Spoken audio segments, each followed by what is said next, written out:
I think we're ready. Yep, I think we are. All right. Everything seems to be working. So far, so good.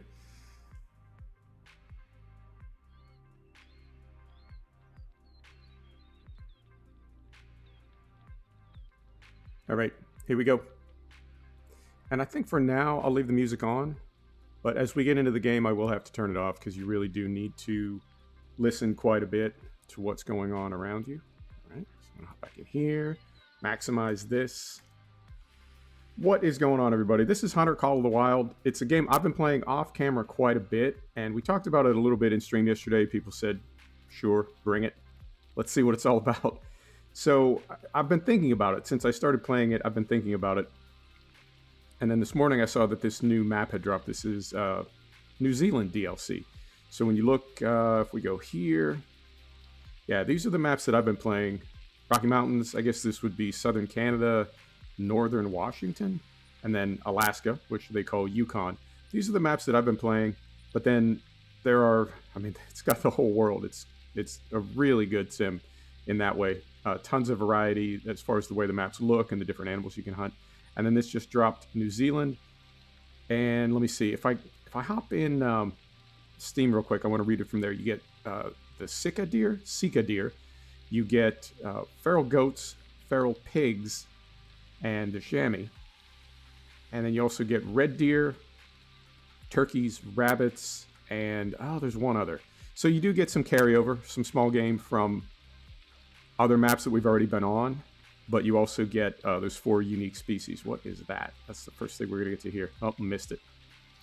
So what else can I tell you about that? I don't even know where to start telling you about this. So we are a hunter, right? There you go. There's the gun.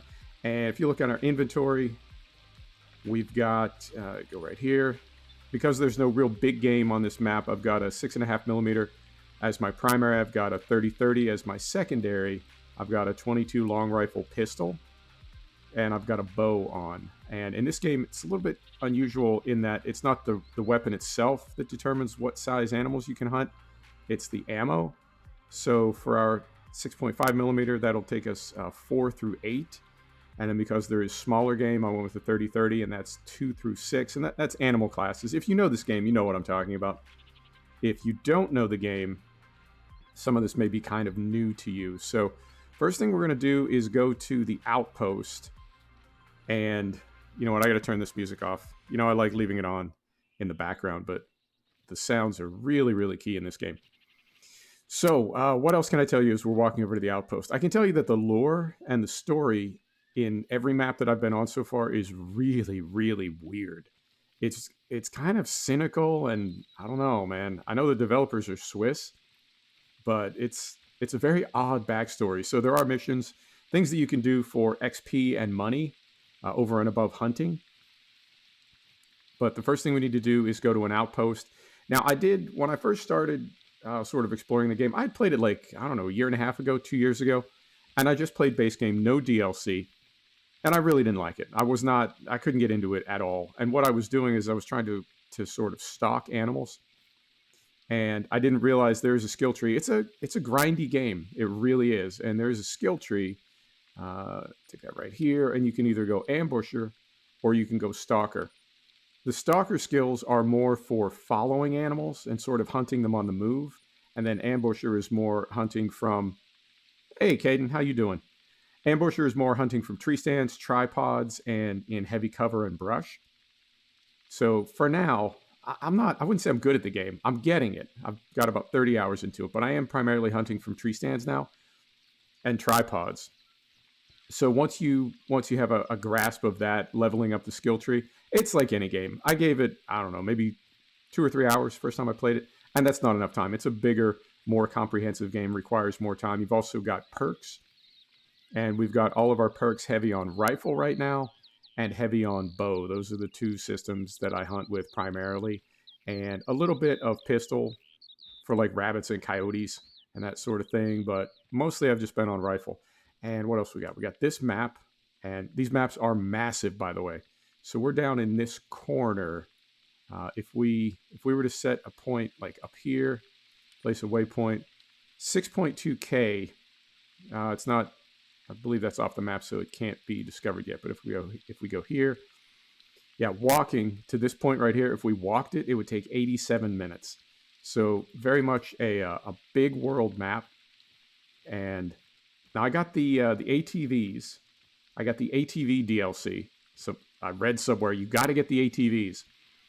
But I find that I do better in the game when I walk. And it's because when you walk, you discover what are called need zones. Again, if you know the game, you know all this.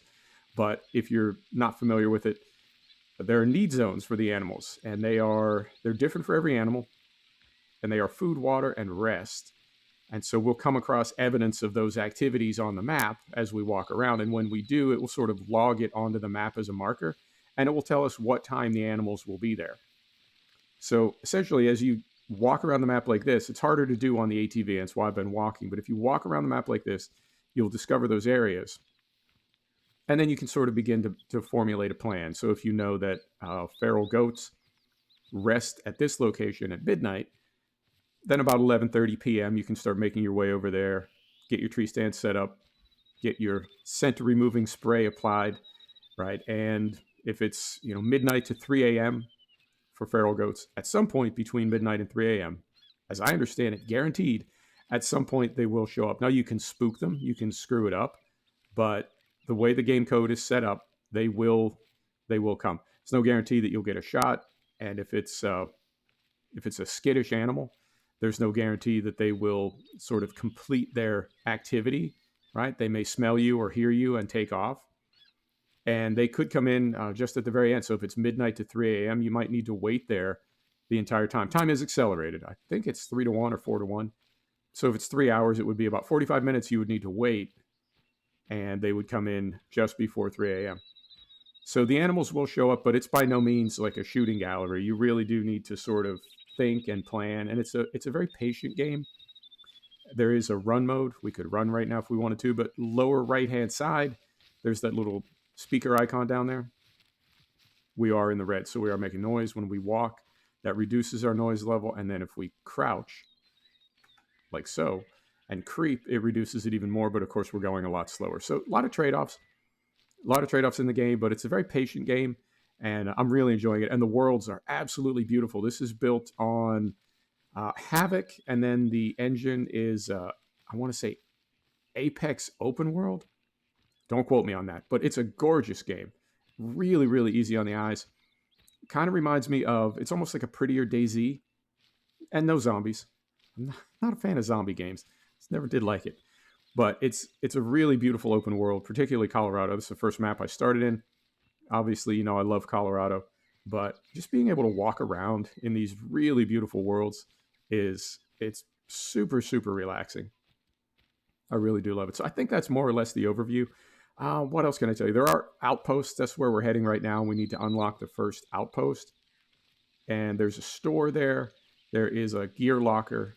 Since we do have, we've got a backpack and we've got a fixed amount of equipment that we can carry. But there's a store there and there's a locker where we can store things. You can take different weapons. Like on this map, there's no big game, so we won't need like the 300 or the 308 or the 338. So I've got that 6.5. And I've got the 30-30. But if we were to go to the Yukon with a grizzly bear and moose, we would still have that same loadout. So we'd go to the locker, swap some things out. But I also, I think it's a DLC. I don't know. When I got the game, I got everything. Well, when I got the game, I got the base game. And then when I upgraded at the Black Friday sale, I just got everything. I got every DLC that they make. And so I have the tents. And the tents, I have to say, are a little bit OP. I thought the tent was just a place that you could throw down to sleep until it was time to go hunting, right? Like, again, for a need zone, if it comes online at midnight and it's noon, you open your tent, you sleep till 11:30, and then you go get set up. But I realized inside the tent there is a store and the locker as well. So rather than carrying gear with you, like I like to hunt from tree stands, those are heavy. Rather than carrying a tree stand with me, I just carry a tent with me. And then when I get where I'm going, I open the tent, go inside, take the tree stand out, throw it up in the tree, fold up the tent, put it in my backpack, get in the tree stand. And when I move on, I can leave the tree stand there, right? And then when I get to the next place, set up another tree stand. And I do that till I run out of money, basically. So the tent is a little bit OP, I have to say, but it's I mean, the developers put it in the game, so I figure we'll use it, right? And I think that's it. I think I've covered just about everything. You can die. There is fall damage down again in the lower right-hand corner in the little HUD down there. There is. Not far now. We built this outpost in the early 90s. They got the works, repurposed materials, solar roofs, rainwater tanks. That was back when people used to just call you a hippie. Now everything's sustainable, clean, green, eco-friendly. Hippies. Ha! Try trailblazers. Yeah, I don't know. It could be the devs, but I swear a lot of the story and commentary has this really sort of like biting, cynical tone to it. I don't. Okay, I don't quite get it. So in the HUD lower right hand side, that green bar in the center, that is our health bar. You can take damage from falls, and you can also be killed. I've been killed by grizzly bear. I've been killed by crashing the ATV, and I've been killed by wolves. But you do get first aid kits, so if you've taken like half damage, you can heal yourself. Doesn't have to mean bad for your back. It's pretty cozy inside. Go on, take a look. All right. And what else? Oh, and also on the left side of the HUD in the lower right-hand corner, there's that sort of green triangle in the compass. That is the wind. So the animals can't smell you. Now we do have a scent hiding spray. I don't know how well it works, but the animals can't smell you. So right now we are walking into the wind. So if we were walking toward an animal, they could not smell us. Turn 180 degrees, and the wind is now blowing our smell in front of us. So if we were approaching an animal, they could smell us. So, and again, like when I was first playing this, I was coming to these places like, oh, hey, I discovered it, but you got to come over here and do this. So, like I said, I was not 100% up to speed. And I think that's it. I think that's everything. Okay. So I don't do necessarily all of the tasks. I do some of the mission stuff, and some of it I just kind of skip over. The maps, I'm finding the maps take about, for me, they take about 15 hours to fully discover. Right, so this is the store. These are all the things you can buy. I own just about nearly everything now. And those tents are down at the bottom. Down here, yeah, they're 15 grand a piece. And I do have a few set up on some of the other maps, but you can get ground blinds, you can get layouts, which is it's essentially like a little coffin. You lie down and then you pop up. I don't know. In real life, I always thought it's not quite cheating, but come on, man. Waterfowl blinds. And this is what I use a lot. Tree stands and tripods. And you can also get, there's decoys, right? Geese, ducks. There's calls. There are a lot of scents right in here. Moose, elk. I don't know. Again, I never found these to be super useful. And there are callers. I think I've used all of these. I don't know if I've ever called an animal, ever. I don't know if I'm doing it wrong or if it's just really, really hard. I don't know. The YouTubers I'm watching don't really use those. In fact, the one YouTuber I'm watching most, Flinter, Flinter, he just walks, basically. He walks from the bottom of the map to the top into the wind. See, we got company. That'll be Josh's doing, the brat. I told him to leave things be, but I guess he couldn't resist. All right. Anyway, maybe it's just as well you get used to it. I'll fill you in later. Right, mate? See that camera on the table? Uh-huh. Strap it to your chest and let me explain what exactly you're here for. Okay. There's a lookout tower not far away, so you can head up there and get a sense of the place while I flap my gums. All right. Yeah, I don't know what this is. I don't know. I just don't know. All right. So we're going to put on... God damn it. We're going to put on, nice and tight now. Put on the GoPro. Want it coming off right when you've got a shot lined up. And go find one of these towers. And for some reason, I don't know why, I always close the doors behind me. Too much FS19. Right. So we go back to the map. There are lookout towers. Climb up them. Hit the button. It gives you a view. And I think, yeah, let's just walk over here. This looks like any place that's lit up like this. You can see these. Yeah, you can see these areas of the map that are like a little bit, I don't know, a little bit brighter. Voice is distorted? Oh, no. Well, that's no good. All right, let's try to fix that. Is it loud as well? Is it like super loud? Or is it just distorted?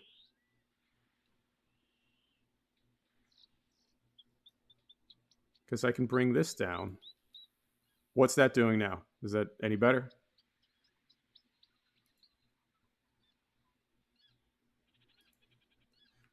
All right, we'll keep walking. While we're figuring that out, we'll keep walking. I've been fighting with audio for 2 weeks now, 3 weeks. I cannot seem to get just a decent, smooth, loud signal. But I do appreciate you letting me know.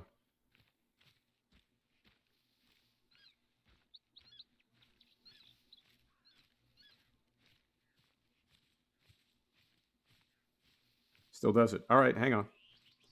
All right, so let's stop this. Let's go over here. Standby. So if we go here, and we go here.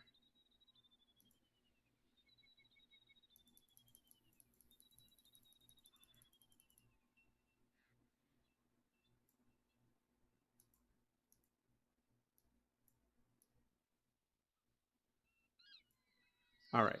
How's that? Does that sound any better? Only on certain syllables. What in the world? I mean, I'm not... My meters say I'm not clipping at all. You know what a track is? Evidence you're not alone out there. Humbling, eh? How we doing now? Any better?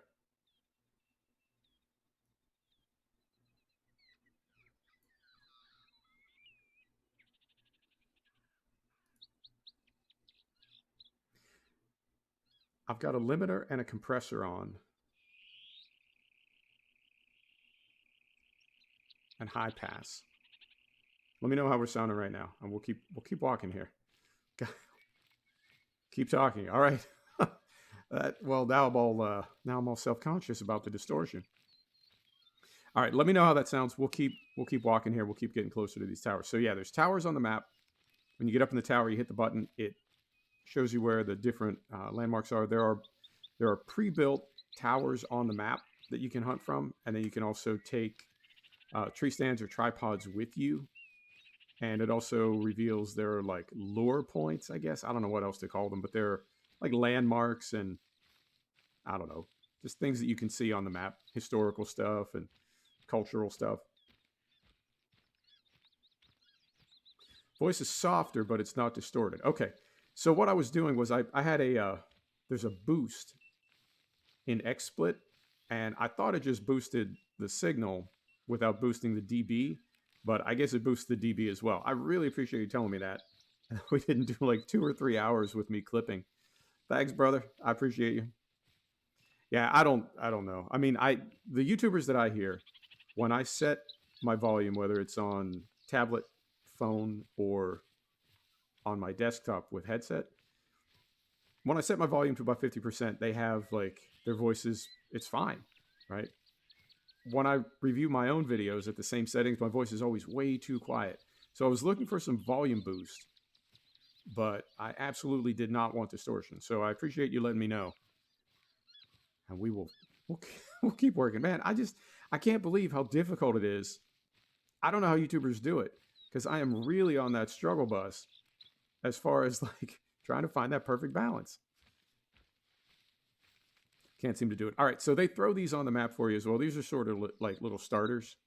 And oh yeah, before I forget, hang on, we do this. So if we go in here, I learned this from the tubers as well. If we go here, we're gonna make this like that, and we're gonna make this like that. Okay. So they put these little starters on the map for you. And I don't know. I guess it's to help you find some game initially, get some kills. All right, so what do we got? Examine the track. All right. So Your goats have made themselves a little bit too at home here, if you ask me. Their favourite food is native vegetation. Luckily for you, they're slower to flee than deer, if you can reach them. All right. So when we look down here, it does say that's a class 3. So that's going to be our 30-30 when we get closer. And let's throw a scope on there. If we can. Do we have one? Thought we did. Moment. Let's throw a scope on here. We want the... Is it this one? Yeah. I'll throw that on. Okay. So now we got scoped up. Beautiful. So we get these little cones here, and that tells us the direction the animal is heading. When you level these up with skill points or perks or whatever, it makes the cone bigger, and basically you just follow these tracks. Now, I've seen YouTubers do this, and they are just amazing. It's like they walk into these massive herds of animals, right? And just take golds and diamonds. Moment. Oh, never mind. It's a smear on my screen. It's sometimes these animals, when you spot them, they truly are like a single pixel. All right, so that's a zone. I was talking about those zones before when we go on the map. This is a drink zone for feral goats. It's active from 9:30 in the morning till 1 p.m. It's 10:30 in the morning right now. So this zone is active, but we're walking around in it making noise. Whoa, hang on. Moment. Here we got us a feral goat.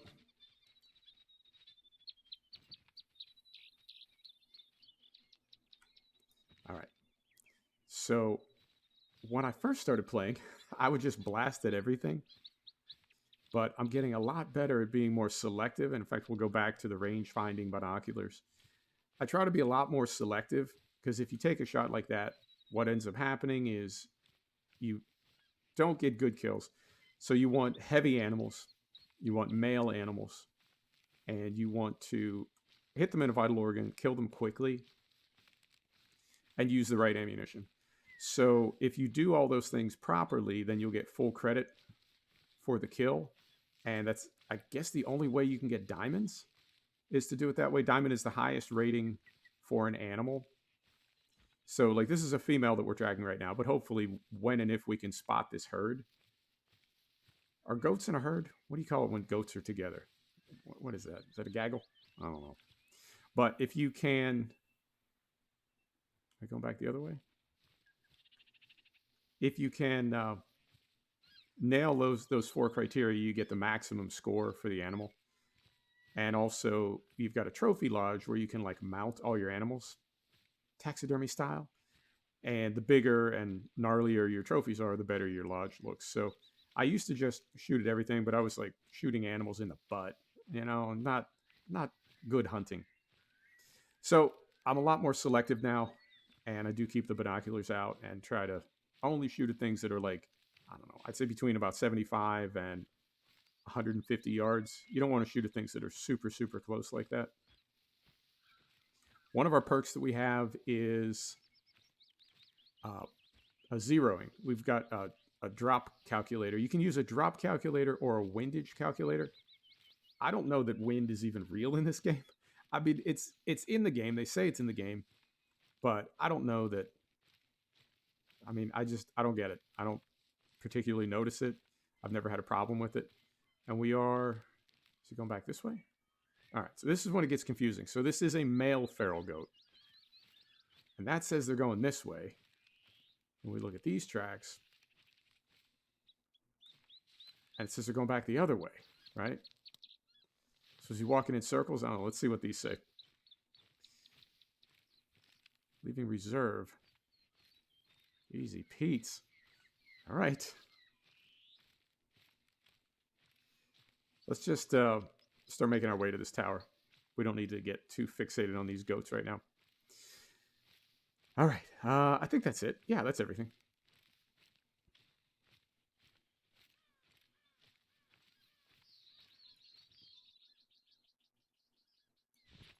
And I don't know if the devs did this deliberately or if it's just me going a little bit crazy. But there are so many things like that you see on the map that sort of look like an animal, or maybe it's just my mind making me think they look like an animal, but I'll see like a leaf or a branch or something, and it's like, oh God, it's an animal, and it's not. It's a branch. So, yep, I think that's everything. So we'll see how the stream goes. I hope it goes well. I hope it goes well because this is definitely different for the channel. Oh, and I didn't I didn't do the trigger warning. We are going to be killing animals today, so I don't know what your stance is on that, but if that's something that is maybe not your particular brand of vodka, see you tomorrow when we go back to the farm. But we'll give it a try. It's not gruesome. I do like that. It's I don't know. It's not necessarily stylized. It's not fake or anything, but it's not. They don't really dwell on the actual killing of the animals. Super super relaxing. The Colorado map. Well, it's the second newest. I think Colorado dropped in like June or July, and then this one dropped today. I think the people have been playing it online for like a week. What? How does this keep happening? How close are we to the? Yeah. All right, so we're gonna go north and then west because this is angled. The way that it's angled, we keep crossing this line. All right. Let's go here and then over here. All right. I think we can even get rid of that. There we are. But yeah, super, super relaxing. Yukon is beautiful as well, too. It's, I don't know, it's kind of temperate down in the valleys, but snowy up on the peaks. It's amazing. I could just wander around these maps for hours.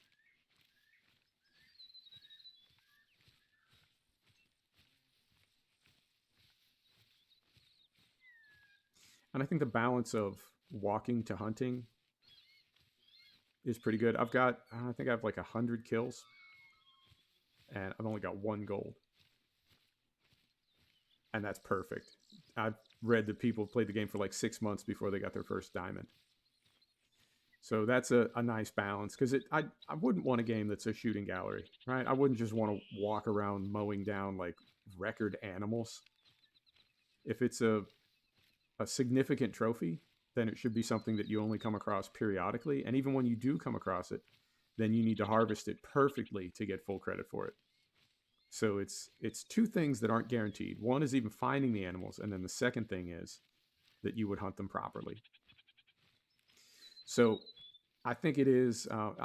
It may seem like we're just wandering around right now. We sort of are, but when we do find a herd of animals, it does make it very satisfying to come across one, right? Where they're not just feeding them to you, handing them to you. You got to really kind of work for it.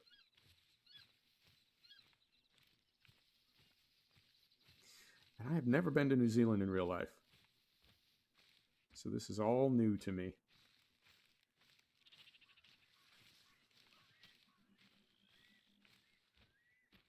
One thing that I am noticing, it's coming up on noon, but I haven't heard any animal sounds yet. And we are right on the edge of the map, so I think the spawns may be a little bit more dense toward the middle.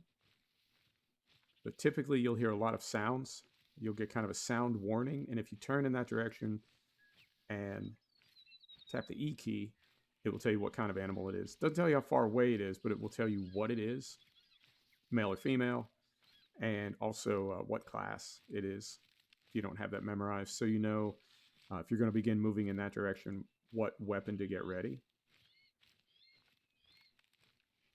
And I think our 6.5mm would probably work for just about everything. In fact, we can look in this menu while we're walking, but our 6.5mm is class 4 to 8, and the 30-30 is class 2 to 6. So as long as it's not a 2 or a 3, I think we can go with the 6.5mm. Hey, Fried, how you doing, man? How was Cyberpunk? I was thinking about you yesterday. I was watching the Rad Brad stream, or he wasn't streaming it, he recorded it. I was watching the Rad Brad play Cyberpunk, and I was wondering how the game was treating you. What do you think of Cyberpunk?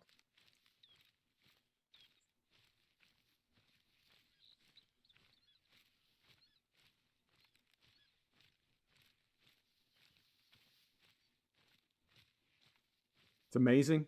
What's good about it? What's working for you the most? It's fantastic. Super cool. One good thing came out of 2020.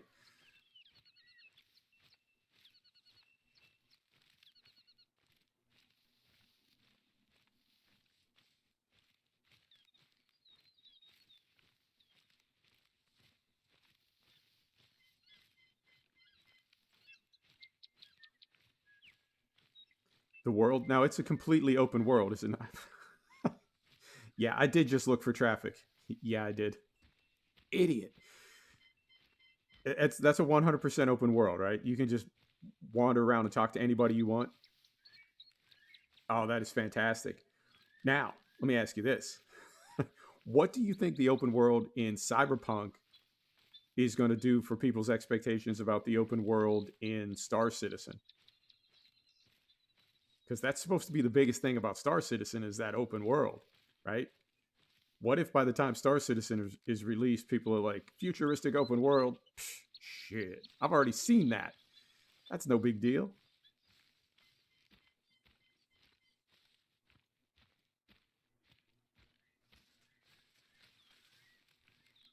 So, the plan. I want to turn this place into a year-round retreat for hunters like you and Alejandra. So I don't spend most of the year worrying about whether our native plants are going to get overrun by deer again. There's a lot of filmmaking talent out here, and it hasn't been put to good use lately, if you ask me. So we're going to make a commercial, show the world there's more to New Zealand than haka and halflings. And who better to demonstrate the thrill of the chase than an experienced hunter like yourself? See, Awaroa's prime was back in the 80s. Most of the other hunters out here are equally long of tooth. We need someone young, new, dynamic. You. The camera will do most of the work, so you just have to make sure it's on when you head out to hunt. We have a couple of strategic locations on our list to get through. But let's get you that view first. All right, I think she's done. Yeah, story mode, man. I don't really focus on that. I do the first few missions and then typically just kind of free roam after that. Yeah, when I was watching the Rad Brad yesterday, it sort of had it felt like a futuristic GTA. You know, it had that same sort of gritty kind of feel to it, but it looks amazing. It looks absolutely amazing, and I agree with you. I don't think there's going to be anything to get close to it for probably, I'd say at least 18 months, maybe 2 years. We could be Christmas of 2022 before there's a game that's going to compete with that. Yeah, I was really impressed watching it. Oh, hey, before I forget too, how's my audio sound? We're trying to get things sorted out here. Let me know if I'm too quiet or if I'm distorting. I might try to bump the levels back up a little bit. Right, so these towers, you have to climb this tower and it will, there's typically a panel up top. Sometimes they're like overlooks, but, oh, hang on. All right, so there's a sound. So that is a male chamois. Okay, see if we can see it when we get over the hill here. The wind is going the right way. So we're gonna crouch down here. It's creeping like a creeper. Sounds good. Okay, cool. Oh man, you know what's going to happen is I'm going to end up getting Go XLR, and I really don't want to because the Go XLR itself is like $600, but it's the microphone. If I get a Go XLR, I'm going to get a proper XLR studio mic, and they start at like $2,000, right? So just for decent audio in live streams, I'm going to spend like $3,000 or $4,000. Nah, that's ridiculous. I do not want to do that. I really don't. So we'll see. There's the lookout tower, just up ahead. All right, thank you. I hadn't noticed it, but I appreciate the heads up.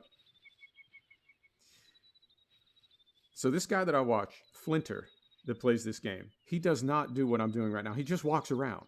He just walks around. He walks up on these massive herds of animals, and then he just spots them, right, using the binoculars. He spots them till he sees exactly the one he wants, and he drops it in one shot and gets a gold. I don't get it. Now me, so we're gonna slow walk up over this hill because we just heard that sound over there, and there won't be anything there. Even though we just got the sound warning that there's something over here. So I think I still have a lot to learn about this game.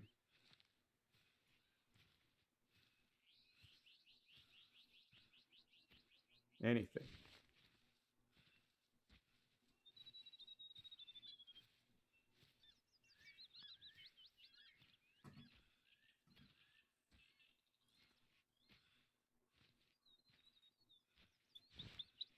All right. Anything? No. Never anything. I wouldn't say I'm doing it wrong. I just feel like I still have to figure some things out.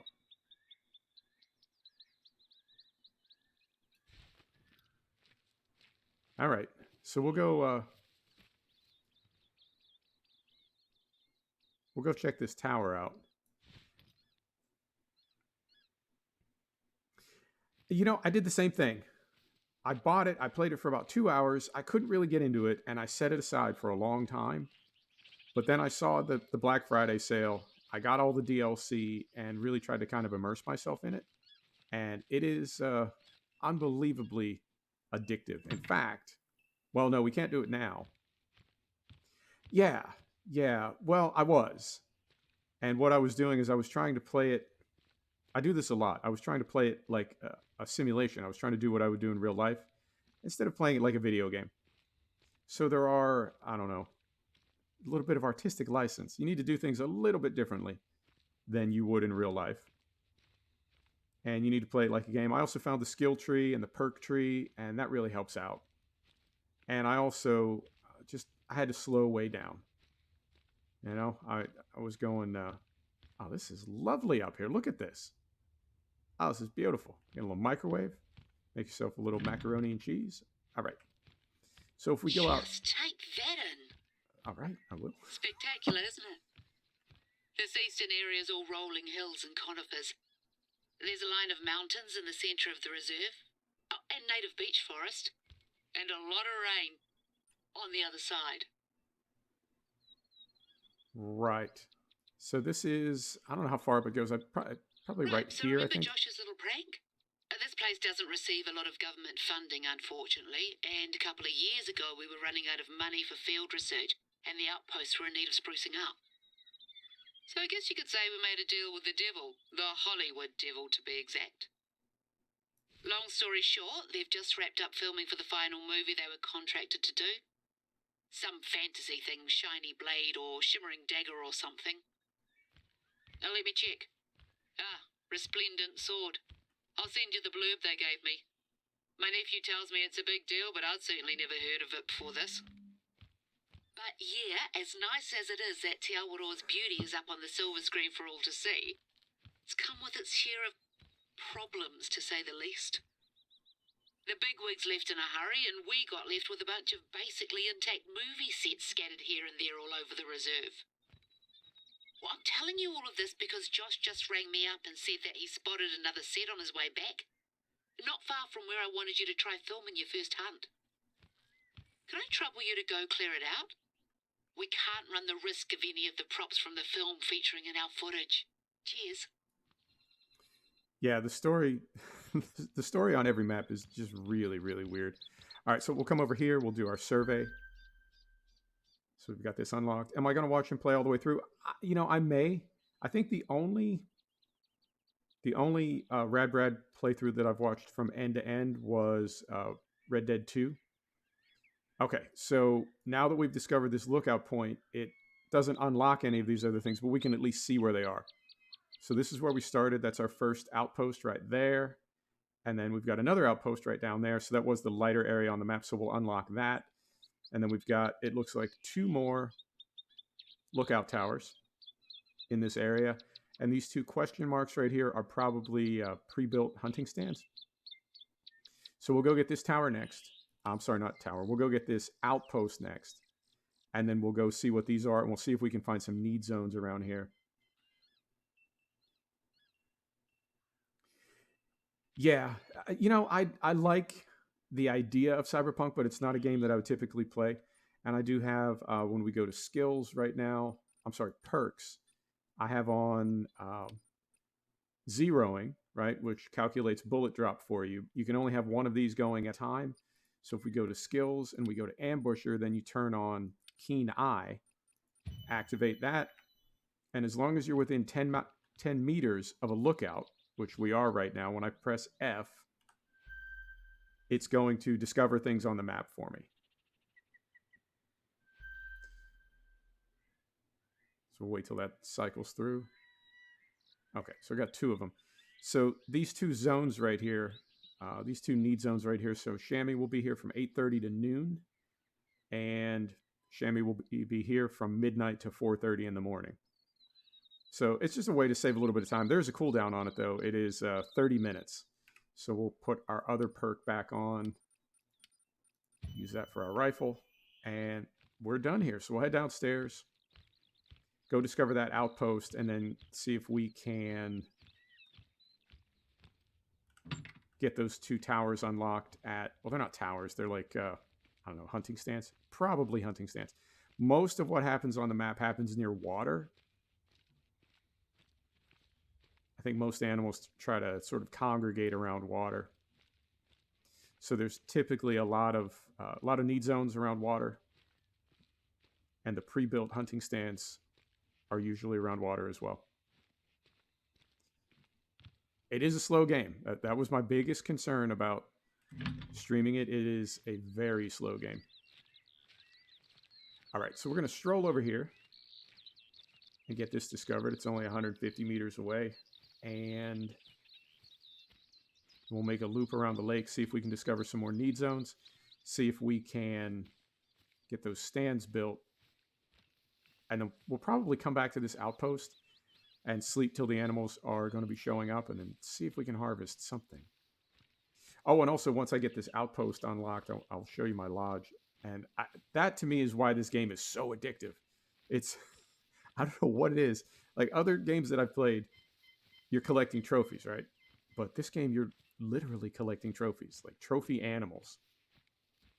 And the way the lodge is laid out, like, oh, you know what would go perfectly right there? An elk. And so you go to Layton Lakes or you go to Silver Ridge and try to hunt up a monster elk. And the uncertainty of it is really, really cool. I was hunting the ducks. I was in a duck blind at midnight, and a monster black-tailed deer walked past. And it's like, well, if I take a shot at this deer, I'm going to scare away my ducks that I came here for. But I really do want a big black-tailed deer. So there's a lot of uncertainty. Problems to solve. I like that. All right, so this is unlocked. We've got a fast travel point here now. I'm going to duck to the lodge, and then when we come back, it will spawn us into this point right here. So if we go here, we go to trophy lodges. Here we go.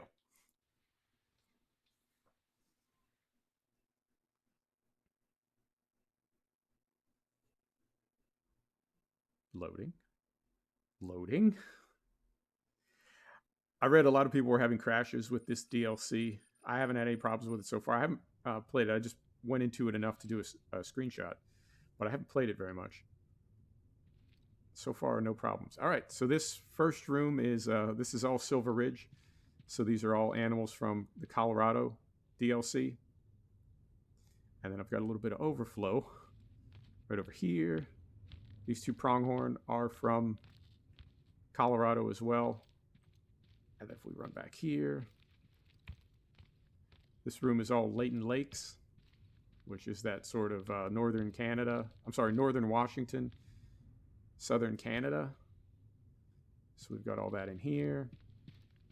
Got a moose. Big old Roosevelt elk. And then upstairs, buffalo. And then upstairs we've got the Yukon. So we'll run up here. But there are a lot of, you can't see them until you go to edit mode, but all these walls have the potential to put plaques on them. Caribou, harlequin ducks. Fried, it is super cool. More caribou. A mother flipping grizzly bear.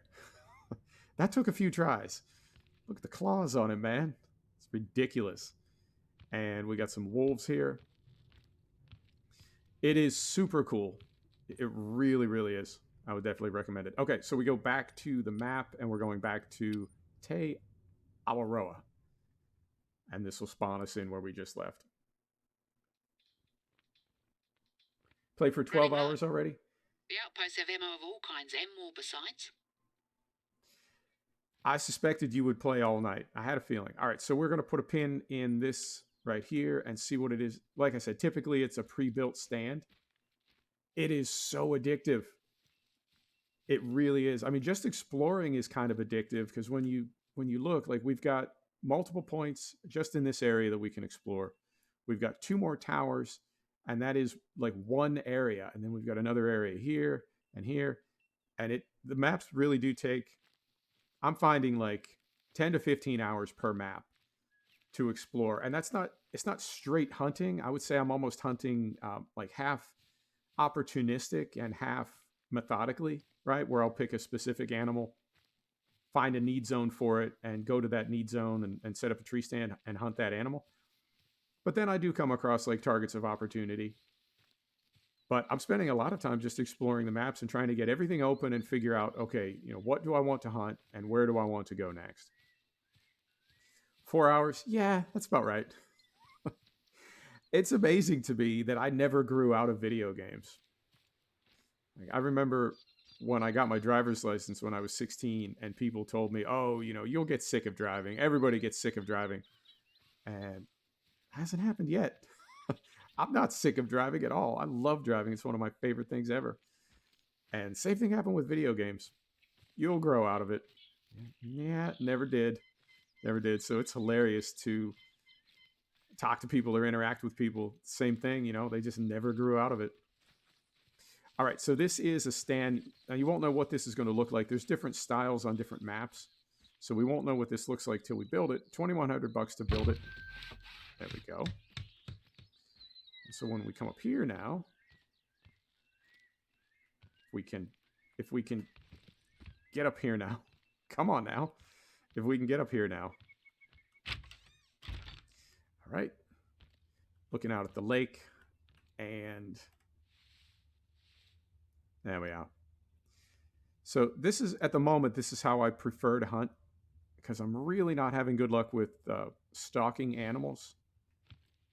But knowing about the skill tree, I mean, you can, like, we could redo all of our skill points for, $66,500.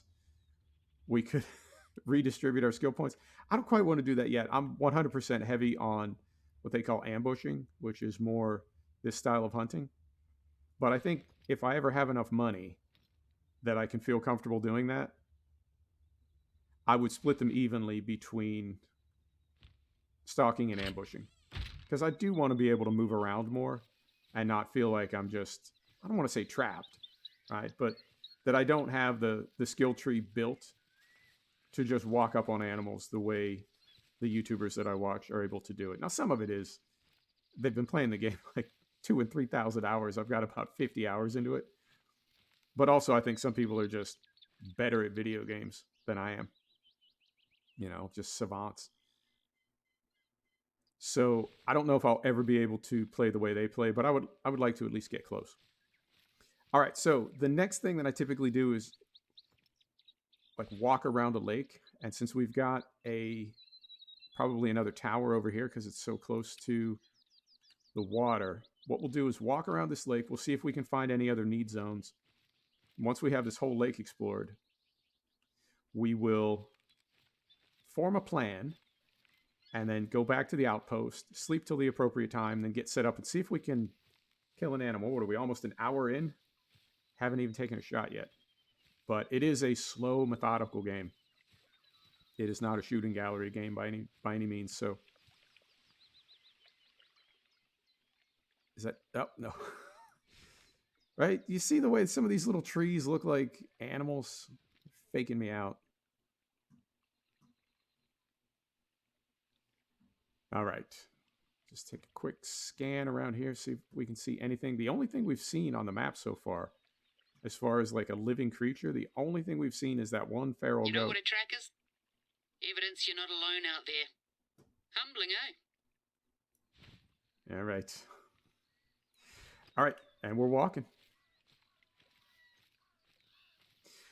I think the most amazing thing about this game is there's no pop-in.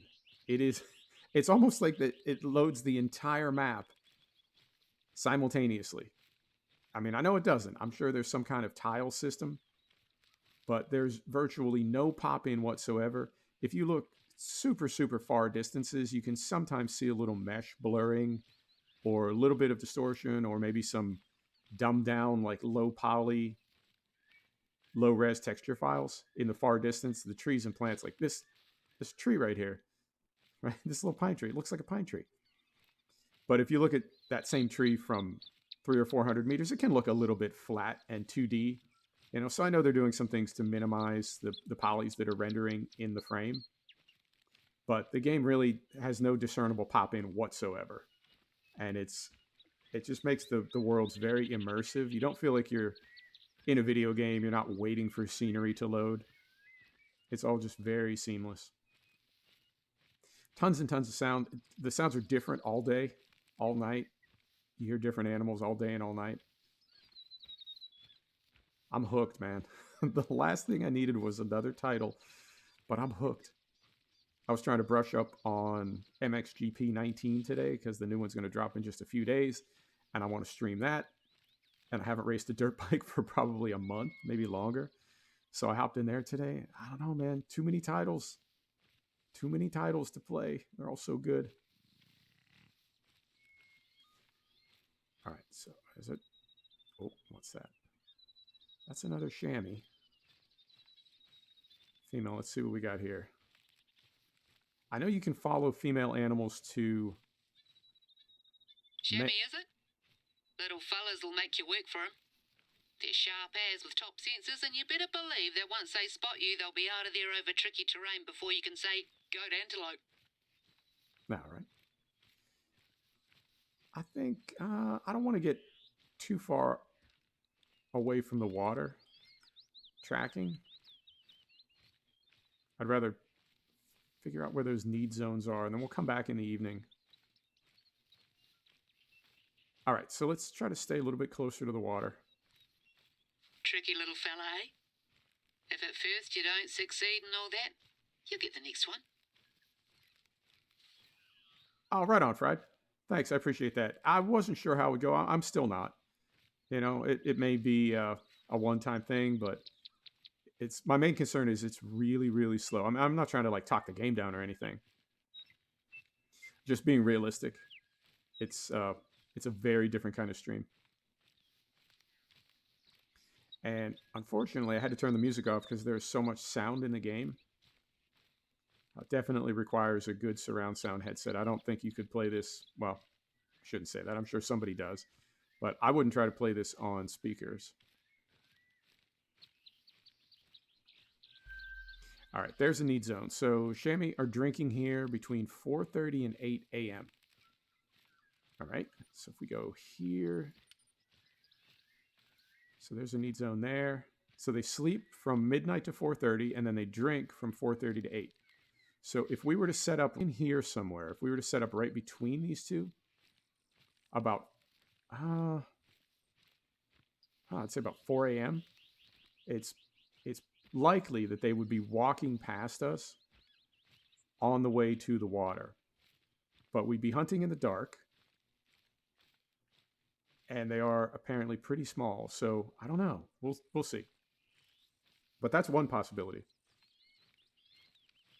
I'm not crazy about hunting small game like that. I think that is a pretty small game. And it doesn't have to be moose or grizzly bear, but I think, I don't know, any type of whitetail, blacktail, mule deer, red deer, elk. That's more my speed. I'm not really into moose. They're, I don't know, they're sort of oafish. I don't know. It took me a few tries to get my first moose, but it's like I've cracked the code, and I've gotten some really big moose. So not, yeah. Elk are really tricky, though.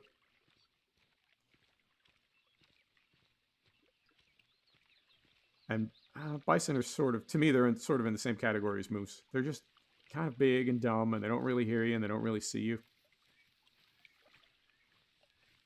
So we'll see how the small game is on this map. I mean, it's different. That there's no real big game on the map. They may add it in later. And I saw on Steam, there were a couple people, I had a feeling they were like native New Zealanders, but they said there is some pretty big animals. There are some pretty big animals in New Zealand to hunt. Why did you leave those off? Is it the wapiti? Is that a thing? Oh, it might be a thing. So, oh, took my tent out. So I do think it's cool that the developers are... Ernie, how you doing, man? How's Thursday treating you? How's your week going? Are you going to make it till Friday? I do think it's cool that the devs are building maps that are different. They haven't made every map with exactly the same spread from, like, I don't know, turkeys and rabbits up to gigantic bears, right? Because then every map is the same. It's got a couple of 2s, a couple of 4s, a couple of 6s, and a couple of 8s. And that's, I don't know, it's cookie cutter. You know, it's predictable. So it's nice that that this map is, I wouldn't say small game, but smaller. Who's making a sound at me? Ah, I missed it. All right. So the mark that we put on the other side, this is, I don't know, it's something on the other side. But looking down at the end of the lake now, we come out here. That little pile right there, little pile of wood, is another stand. So it looks like this lake may have 3 stands around it. And then, is there another one over here? And then on the other side, that little circle of stones is like, I don't know, some kind of artifact or something. We'll find out when we get there. Off till Monday? Right on. Now, is that your typical week, or are you on reduced hours because of COVID? You don't have to answer if you don't want to, if that's like a personal thing. Not a big deal. I'm just curious.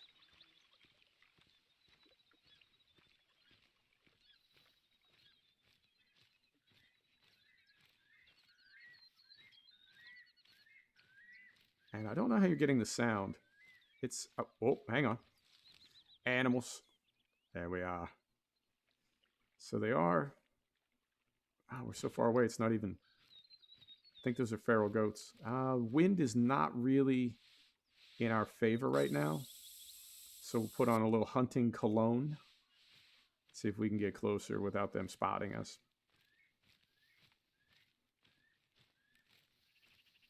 Don't typically, you're not typically able to spot animals till about 300 meters. There we go. So we've got, are they spooked already? No, they're calm. So 350 meters. No males that I'm seeing. But we did discover another zone. All right on, Ernie. Yeah. What a crazy year, man. I cannot wait for it to be over. All right, so we're not seeing any males down here. And these are class 3.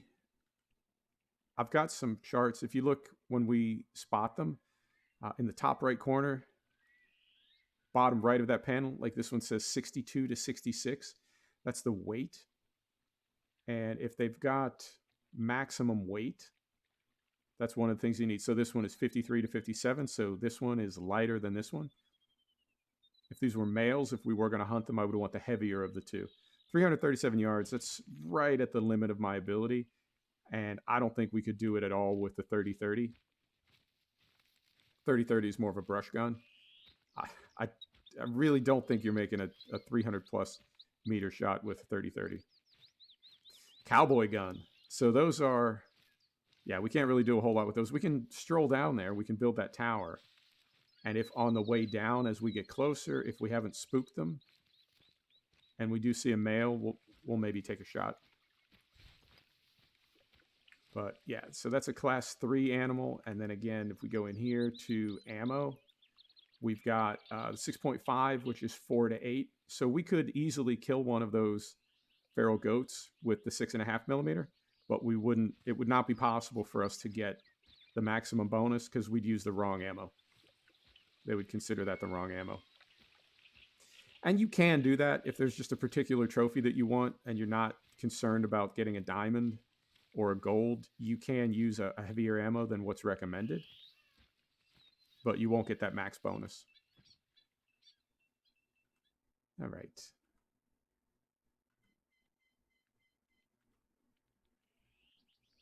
And I thought I saw a couple disappear into the trees to the left.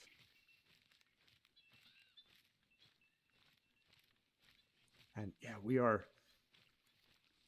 they are directly downwind from us. So they are standing right in our stank, which is not helpful. But I mean, I don't think we're going to hunt them. What's that right there?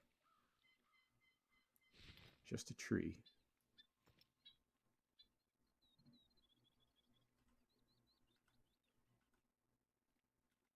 that one. I thought there was one more over here.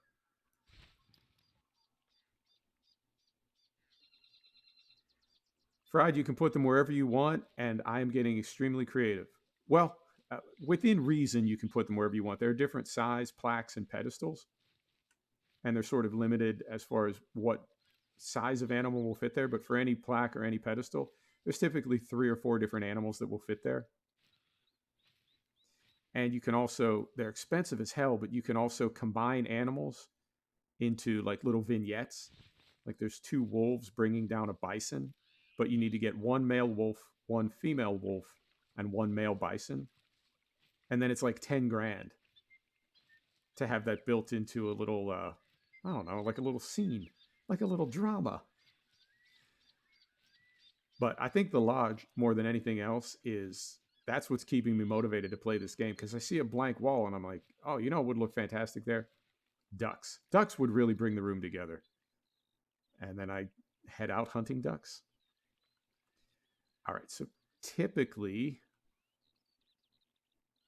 the male will either come in afterwards or sort of be hovering around the perimeter. You know what I mean? Out there on the edge of the dance floor at the club. It said we got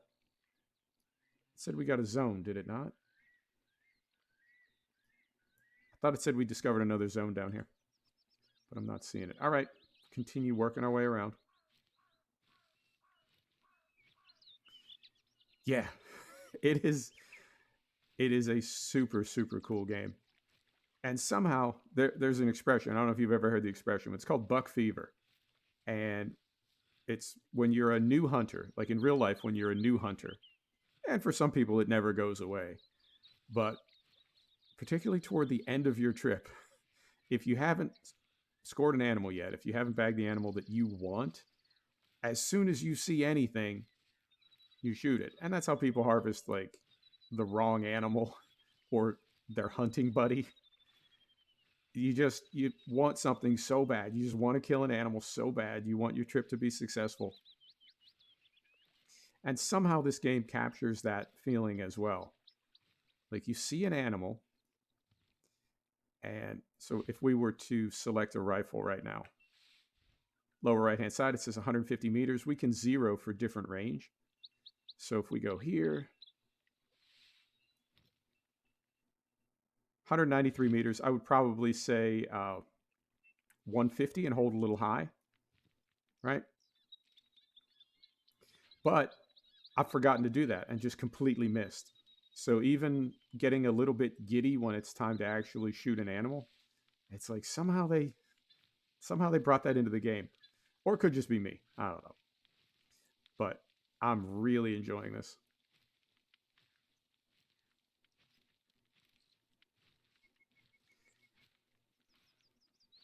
And I'm a little bit conflicted now. I mean, our goal is to just get around the lake.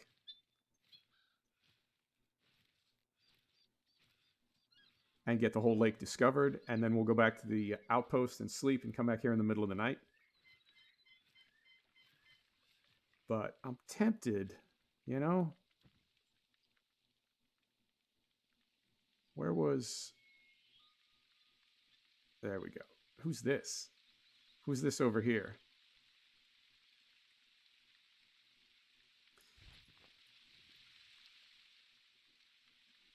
So that is the 57, 64 at 199 meters. I mean, just so we can actually like harvest an animal before too much longer goes on. We could take that one. I thought I saw... all right. So we got more coming in. We got a rest zone discovered. All right. Another female. Another female. These are heavier, though. And there's one. I don't know if you can see. I can see just the legs right back there. You see it? See if we can creep up on them a little bit more. And as we turn, it's also going to move us. They won't be directly downwind from us anymore.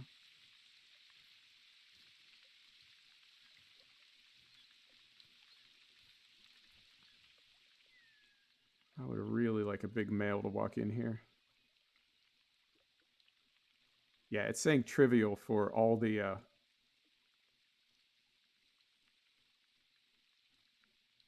scoring. It's still 200 meters. Let's keep creeping. I mean, if they spook and they run off, that's okay, because I'm not seeing the animal that I want anyway. But we may be able to get one of these and then continue scouting. Come back at midnight. And there's something also called hunting pressure.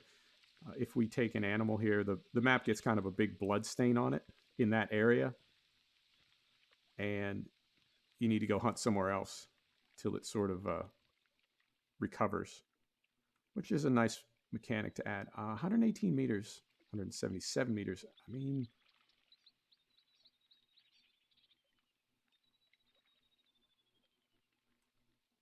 just need one.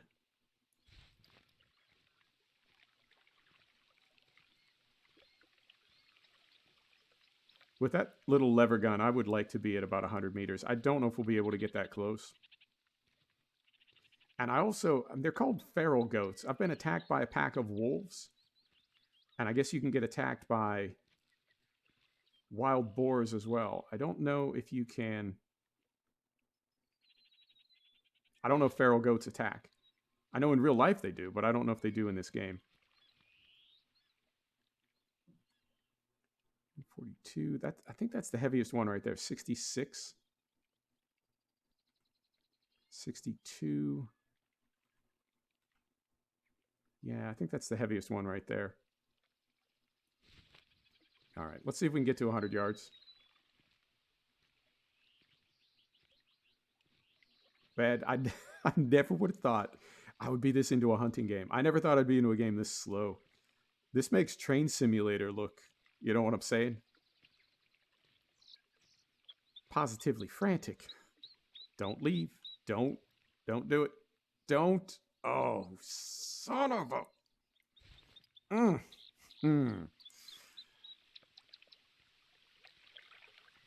I don't think they're spooked yet, because it'll tell you their mood. Oh, coming back. It says attentive. I don't know, man. Let's just do it.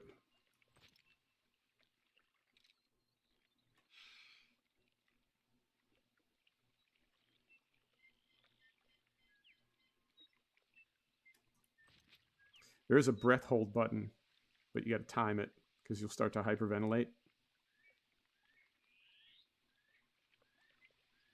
All right, so heart rate is down. Here we go.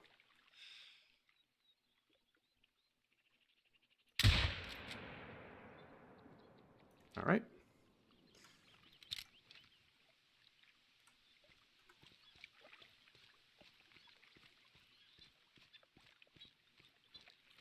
So you look at the map now. It's got this big blood stain on it. We'll be hunting down here at midnight out of that blood stain, but you do get that. They call it hunting pressure, but I think it's so you don't just post up somewhere and just kill animals for hours and hours. Kind of make you work for it.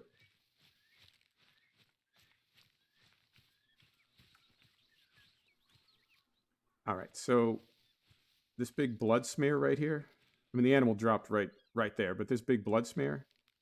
Let's see if we can do it. No, it's not going to give it to us. But if they had taken off running, if the animal had taken off running, you can analyze that blood smear. All right, so we got vital organs for the kill. So if you look here, these are the 4 criteria. So proper animal for this animal. Animal shot 2 times or less. Trophy organs are intact, which is, in this case will be the horns and the skull. And then hit 1 vital organ or more. These are the 4 criteria. But it was a small animal and it's a female, so we only got bronze for it, even though we did hit all 4 of our criteria.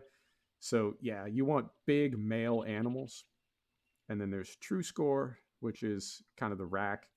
I believe it's beam plus girth plus tines. I don't know, something. So there is that. All right, but we got it, and we will. That's our first feral goat, so we'll go ahead and taxidermize that. Accept that. $900 cash.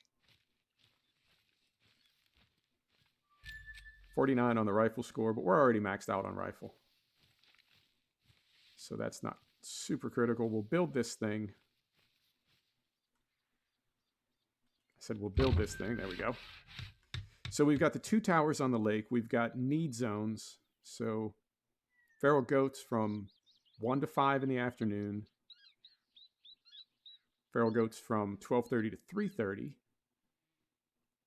Try to get some chamois at midnight. All right, let's get this thing. And I'm going to run now because this area is kind of clapped out. We're not going to hunt anything else here. So we'll run and make noise. Get this discovered. See if we come across any other need zones.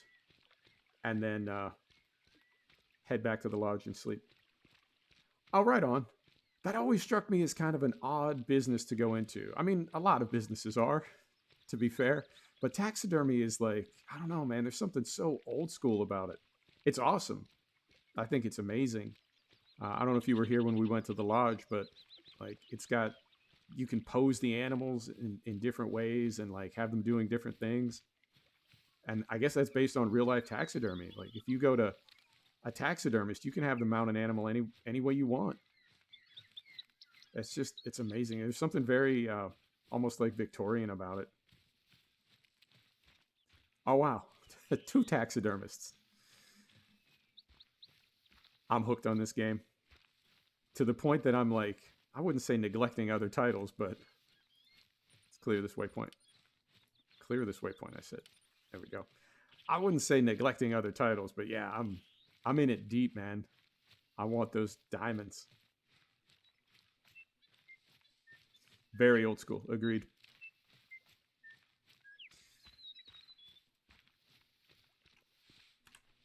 All right. I don't really get why people fall over themselves trying to get slightly different variations of the same photo. Why can't they just stand back and enjoy it?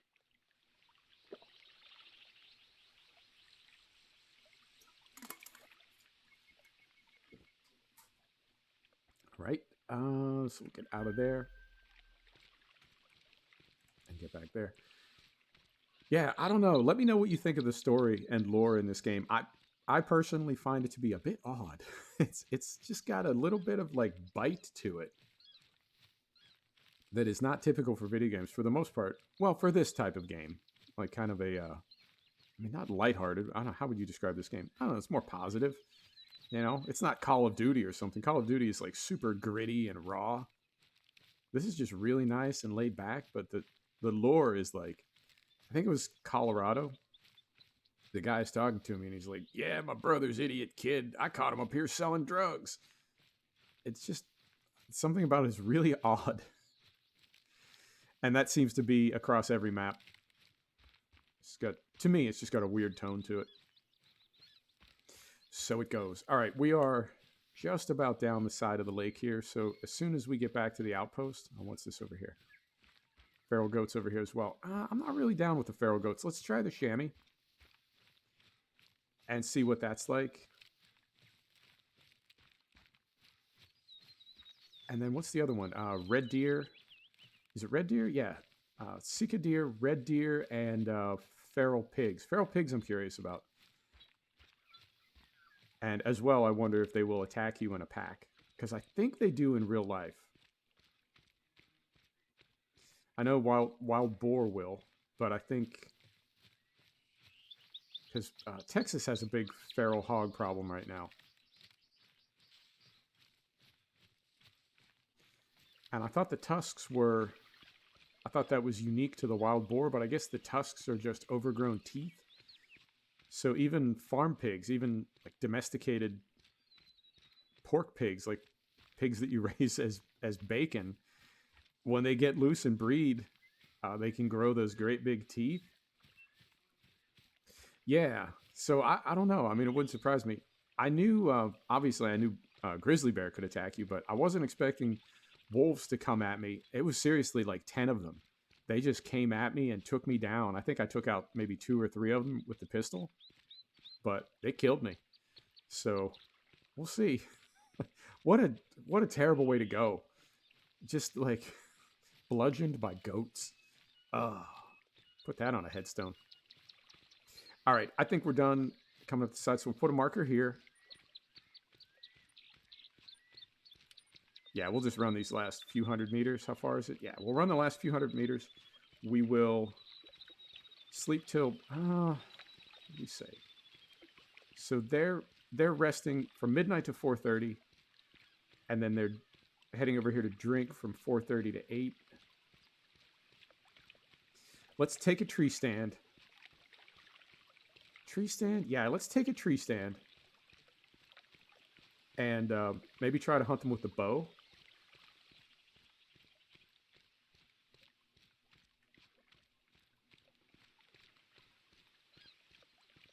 And I don't know how long it's going to take to... I think the Spring Manor Lodge that we have, that's going to be my North America Lodge. But there's also an African Lodge that you can get. And it's bigger. It's got more rooms in it. I think the Spring Manor Lodge is going to be for North America. And the African Lodge will be for everything else. Because when you look at the map, we've got... so here's North America. And then, yeah, South America, Africa... Spain, Germany, Russia, and now New Zealand. It may be a bit tough to fit all that stuff into one lodge. You can have as many as you want, but I just don't want to have it spread out too much. Oh, let's just knock my mouse off the desk. I don't want to have my my trophies spread out too much. Like I wouldn't want to have a single lodge for every park. Although I know I've seen some YouTubers that do that. So we'll see how it all works out, but I'm entirely hooked on this game. All right, so we're going to throw a pin right up here now. And let's come down here. We'll sort some gear and sleep till midnight. Midnight? Nah, let's go 4, and we'll post up in between. All right, so we're going to go in here. We're going to drop our tent. We don't need that. Save some weight. We're going to take a tree stand. And I think that's all we need. And I also want to, if we go to inventory for, what we have loaded right now? 1 to 2, 2 to 7. Let's go with 420 gram arrows. So those will be small enough we can use them for chamois or feral goat or feral pigs if we come across any. All right. So we'll go in here. It does cost you to sleep, by the way, which I think is a nice mechanic. We want to go to, let's say 4 even, because they sleep till what, 4:30, and then they start walking. So we'll sleep till 4:30. It never gets completely dark. You can always see pretty well. All right, we're on our way. How far is this? 1/4 mile or so. Okay, so let's head up here. We'll set up a tree stand. I'm going to... I think I'm going to stick to the water and try to come in on the... So they sleep from midnight to 4:30. It's 4 a.m. now, so they are sleeping right here. So let's stick to the water, come down here, and then head back and set up right in here somewhere. As long as we can find a good tree. But I don't want to walk through where they're sleeping, because naturally we'll wake them up. And also the need zones, they don't go like... So the need zone is right here, but they could be sleeping anywhere in here. They're not like right exactly on the marker. And the same for drinking, for ducks and geese. There'll be a marker on the water to indicate where their need zone is, but they don't necessarily like fly down and land exactly on that marker. They could be sort of anywhere on that water within maybe 50 or 100 yards.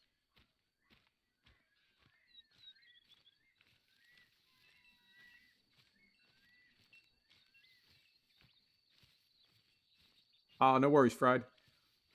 We walked the perimeter of the lake. We found a few need zones. We went back to the cabin, took a nap, and it's 4 a.m. We're going to go post up on these chamois and see if we can get some when they come to drink. And, I mean, it's a drink zone. Hang on. How far up is this?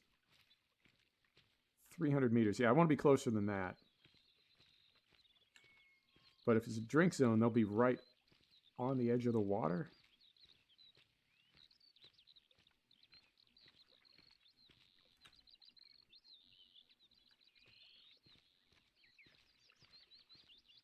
So let's see, how far down is this?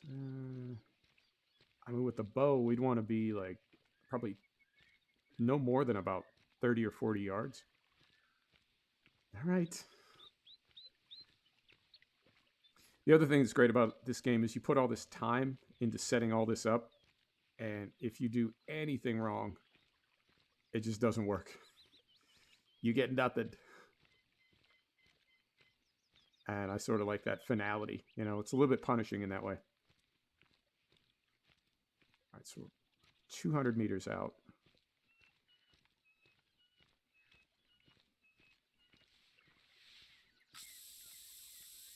A little cologne. A little battle perfume.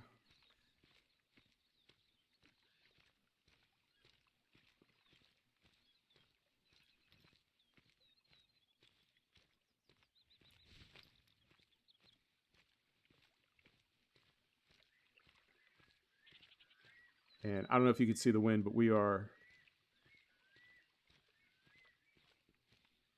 directly upwind from them. And I think they're a couple hundred meters away. Yeah, almost 200 meters away. So I don't know if they can smell us from that far. But all those little details like noise, scent, moving too fast, the animals see you and just dip. They are gone. All right, so less than 100 meters.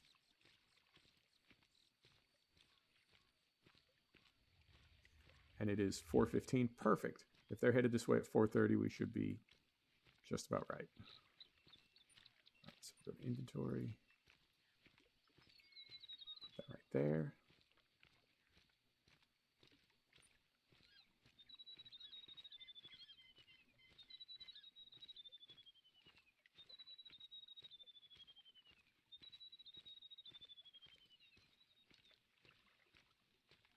So now we got to find a tree that we can put our tree stand on.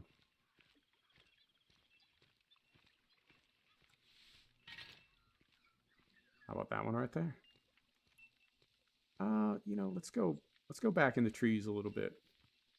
We'll be right on the water.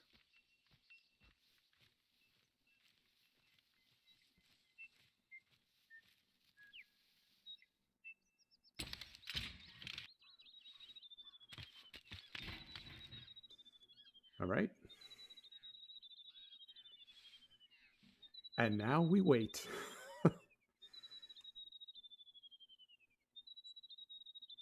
And I don't know a way to clear this stuff off, but this is us right here.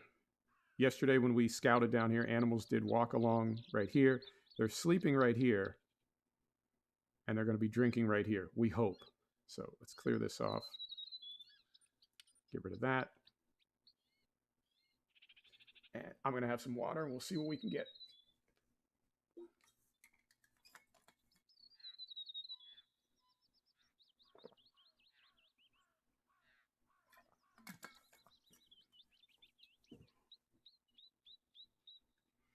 And while we're waiting, even if the map is open, we can hear other things. But I don't know where red deer would be or the feral pigs. I think that's probably the biggest stuff on the map right now.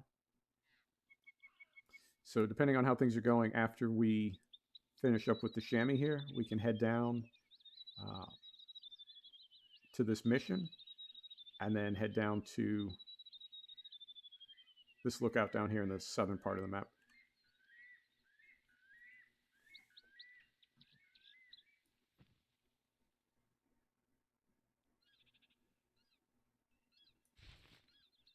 I assume the devs did it deliberately, but there's like little pieces of leaves and like, I don't know, dandelions or something. There's stuff just kind of floating in the air, but it catches your eye, and for some reason to me it always looks like an animal just kind of slowly moving. I suspect they did that on purpose.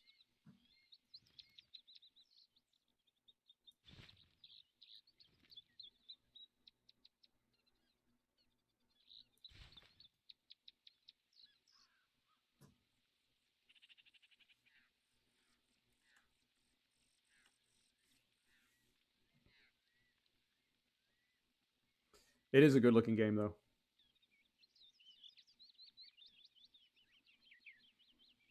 What do you think of it, Ernie? Does it seem like something that appeals to you? So we got, if I could get into time. Oh, just missed it. You get a very limited window to grab those sounds when you hear them. What do you think of it? Does this seem like something you would want to play as a hunter?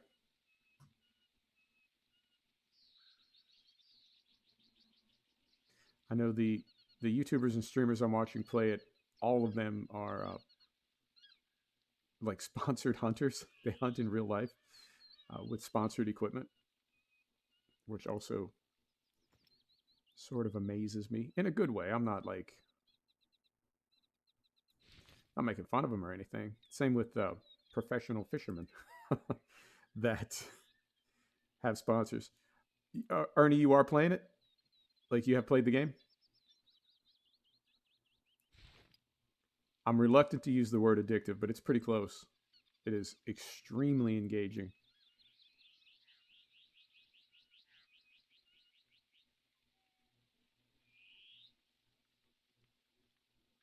And I never really thought about it till this year, but simulation gaming.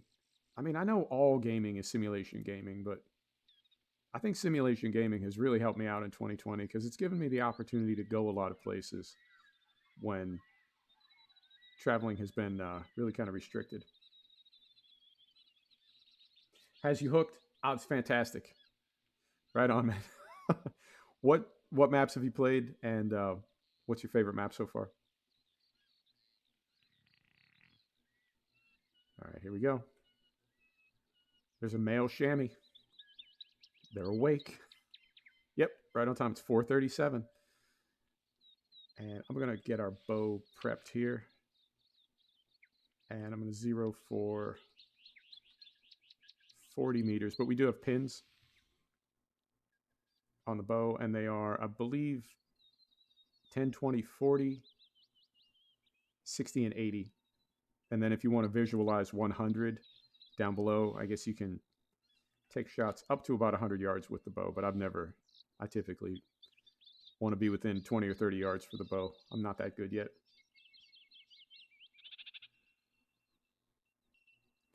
And I don't know how the volume is for you, but you can hear the animals walking very, very softly when they're, I would say, not far away. Everything's a little distorted when you're in the backcountry. You hear a twig snap, and it sounds like it's far away, but it's relatively close. So you'll hear the animals walking very, very softly, and it sounds like you're hearing them from a great distance, and then all of a sudden they come out from behind a tree and they're relatively close. So you do get some warning that they're coming, but not a ton. There we go. That's that male. Okay.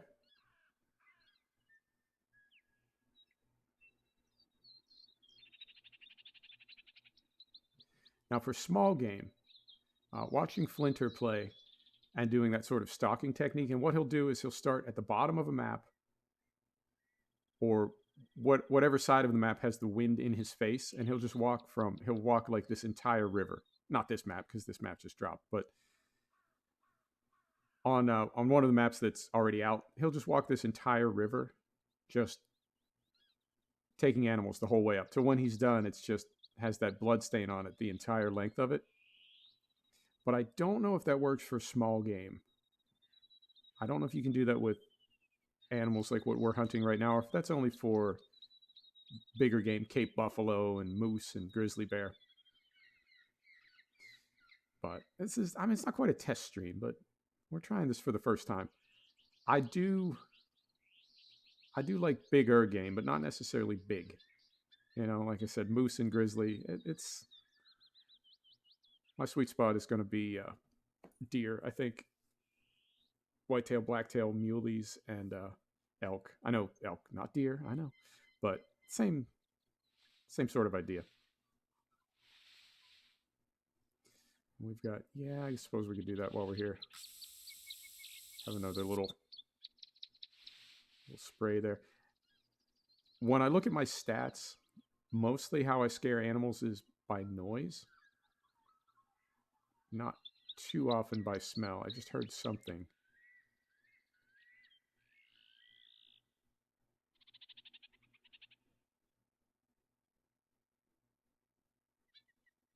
Yeah, this is why I had to turn the music off. I would have preferred leaving it on.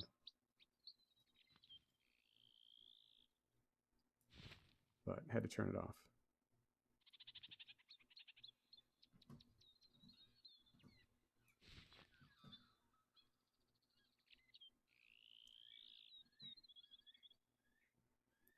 Yukon Valley? Yeah, I'm enjoying that. I just went and got my Harlequin ducks to fill a spot on my Yukon floor, and then went back to Layton Lakes and got some mallards. And I guess, I mean, I would think that Canadian geese would be in either Yukon or Layton Lakes or Colorado. But I think at the moment, the only place you can get Canada geese is in Germany.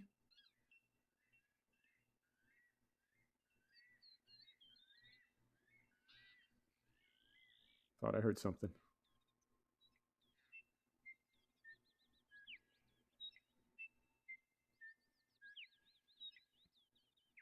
But I'd like to get some Canada geese in that North American lodge as well. I think they would look great in there.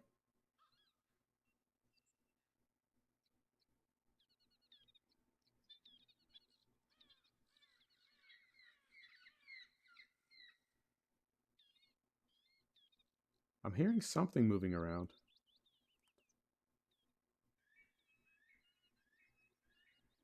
Ernie, I've got 1 gold so far. Out of 100 kills, I got 1 gold. I see these people with like 250 diamonds. I have no idea how they did it.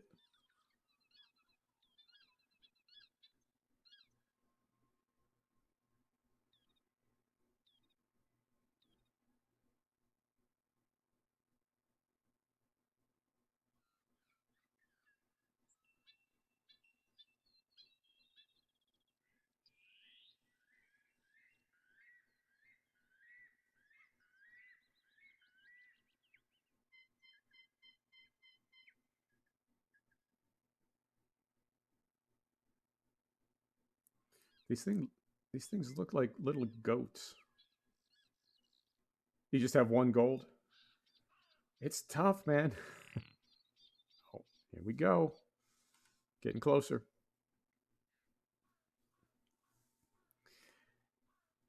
I did have to go online and I keep I keep taking out my scent spray. I did have to go online and get some tips on where exactly to hit the animals to get the quick kill bonus and the vital organ bonus.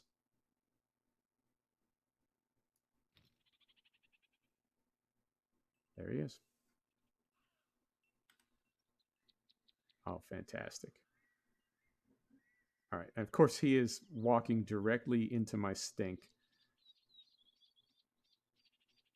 But if he keeps making his way down here, I think we got him.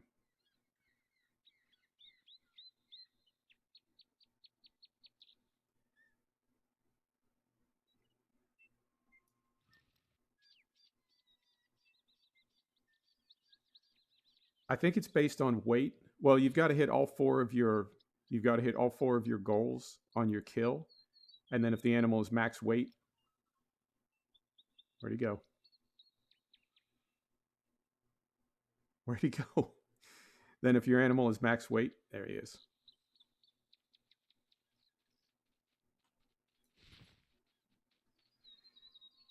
If your animal's max weight and you hit all your criteria, then you get gold or diamond or whatever.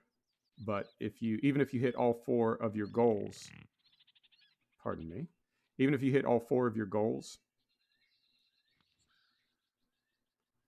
34. I'm gonna try to do this from here. So we're on 40. Here we go.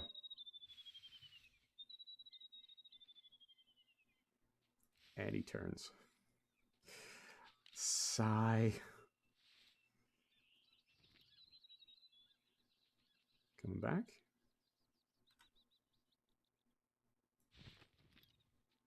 And he turns. God damn it.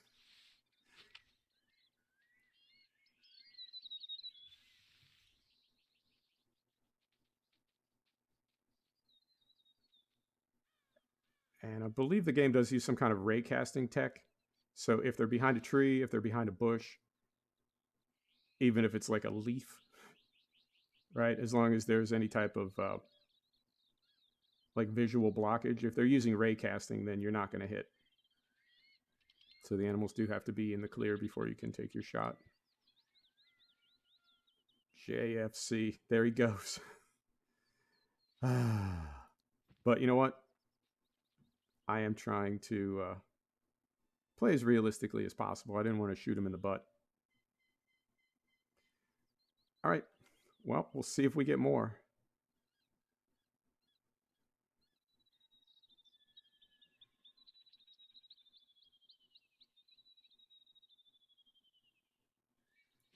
There he goes. All right. How's your hunting sim?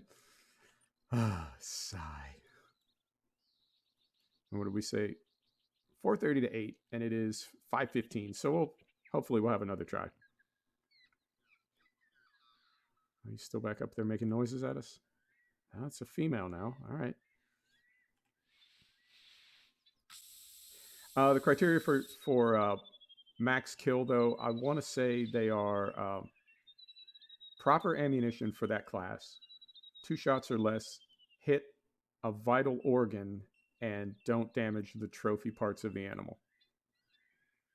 So at a minimum, you need to do that. And then if the animal is max weight, then that gives you gold or diamond. Something like that. I know you have to hit your 4 criteria. Oh, yeah. You know, but initially when I was playing, I would have taken a shot. I would have, shot them in the butt with an arrow and ended up following a blood trail for 10 minutes and never finding anything. So I am trying to play more realistically.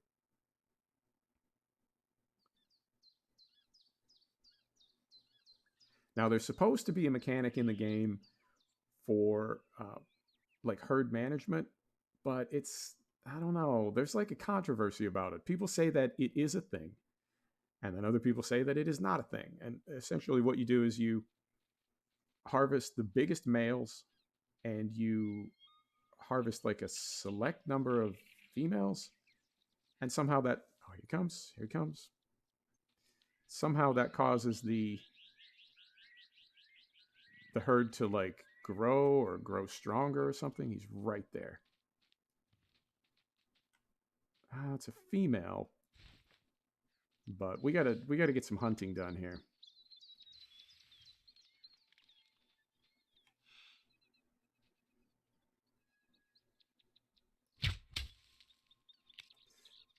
All right. There's another one. I hear another one. Right there. Let's try this.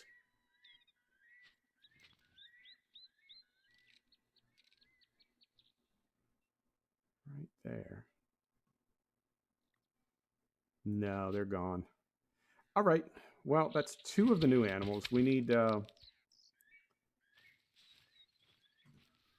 what else do we need? We need the feral pig and the Seeka deer. All right, let's see what we got. So again, this is a little separated now. This bloodstain is a little bit separated. So we can come over here and... no, it's not giving it to us. Normally it would say analyze blood or analyze track, and it would tell you what kind of animal, how hard it was hit. And that glow is, we are using tracer arrows. All right. So we got all 4 criteria: proper ammo, shot 2 times or less, left the trophy organs intact, and we hit 1 or more vital organs, double lung, and through the heart. That'll do it. All right. So we'll taxidermize that. There we are. And we will be on our way. Let's head over to head over to that next mission, because we've got, again, that blood stain. So we're putting some hunting pressure on this lake. We'll head over to that next mission and continue maybe up north on the map. and see if we can find either some red deer or some Seeka deer. Is it Seeka deer or Sika deer? That is the Seeka deer is a unique animal to this map, and then the feral pig is the fourth one. The other animals, the red deer, the rabbit, the turkey, and the fallow deer, maybe? I don't know. Those are also animals from other maps.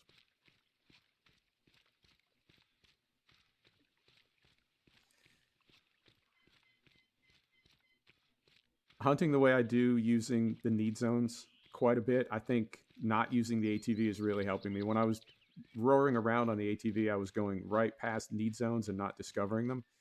So I really had no data on where the animals would be.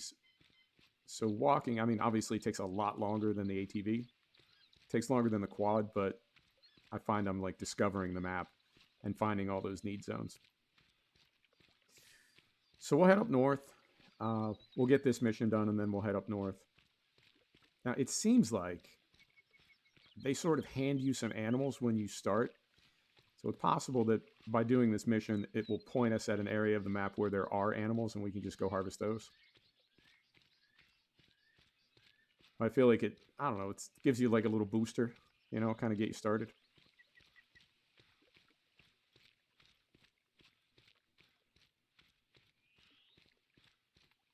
But I'm really glad I did look up that information on how exactly to hunt the animals and where to hit them, and the proper ammo and everything else. I feel like my accuracy and my quick kills started going up very, very fast once I did that. And I'm not spending as much time running through the woods following blood trails.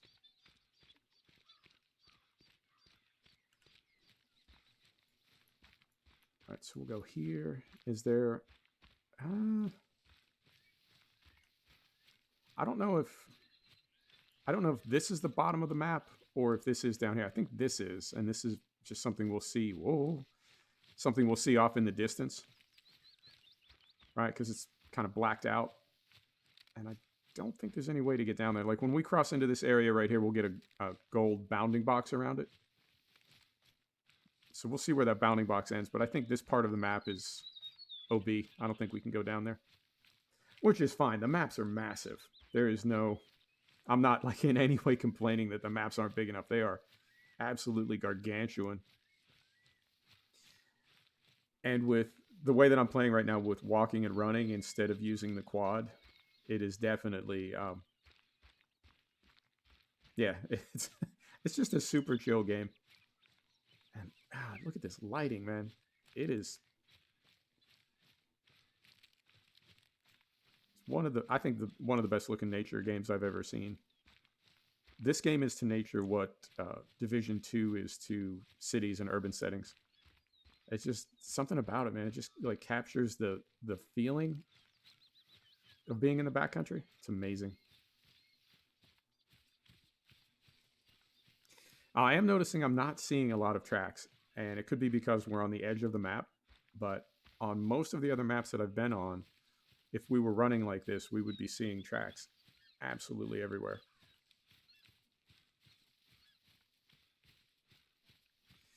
But we are just getting started. We've only done a couple mission jobs, so maybe it's holding some of that stuff back, and after we, you know what I mean, go through a little bit of the story and unlock some things, it will open up more of the map. But I'm hoping once we get this next task done over here that it does point us at some red deer or Seeka deer or pigs or something. Yeah, it really is. It plays super, super fast too. We're on ultra settings. The only thing I did was turned off the motion blur because enough. Enough with the motion blur, game developers. I get it. And we're on a GTX 1660 Ti. I don't know if the game has ray tracing, and I don't know what it looks like on RTX, but on my 1660 Ti on ultra settings, we're at 60 FPS, no problem. And just no pop in at all. Oh, what a mess. If I'd known this was going to happen, I never would have agreed to it. This isn't even the worst of it. Right, let's take it one by one. Just bundle them into crates and I'll get someone to swing by later and transport them out of the reserve. Bundle what into crates? You do what now? What's this? All right. Can we interact? Interact, yes. Are those real oranges? Good enough to eat, eh? Yeah. Wait, what? We put the oranges in the crate. That's it? Seriously? All right. I hope they didn't have an actual fire in that thing. Imagine if some silly townie kid had wandered over here and decided it would be a good idea. Quite the medieval fear. Looks more than a bit incongruous out here if you ask me. Right. That's the last of them. What's that note? Props list. Foam statue of haughty elf standing prow, 9 foam warriors, 8 golden goblets, 3 green screens. This reads like a Christmas carol. See any of those? Bit dodgy. Townies must have been up here.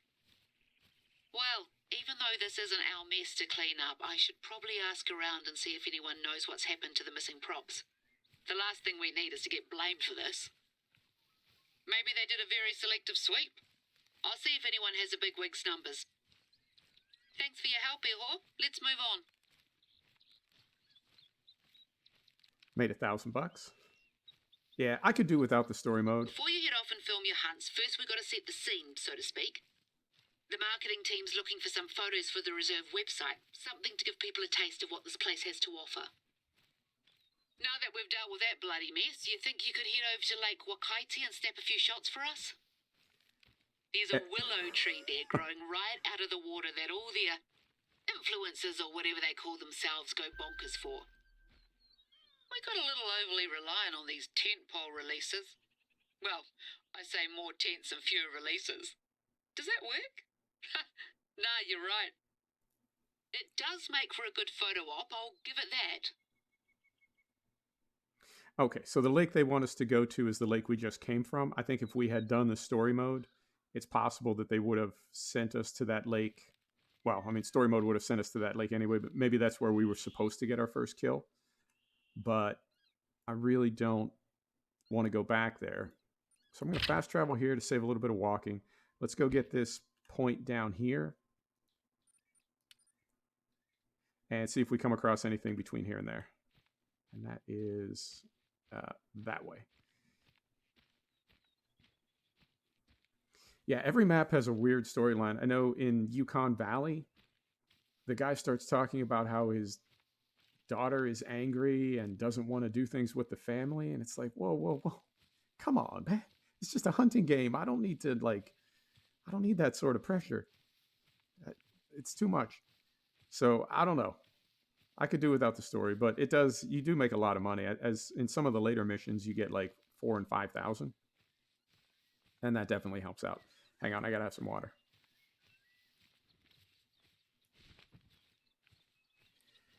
I don't think it is.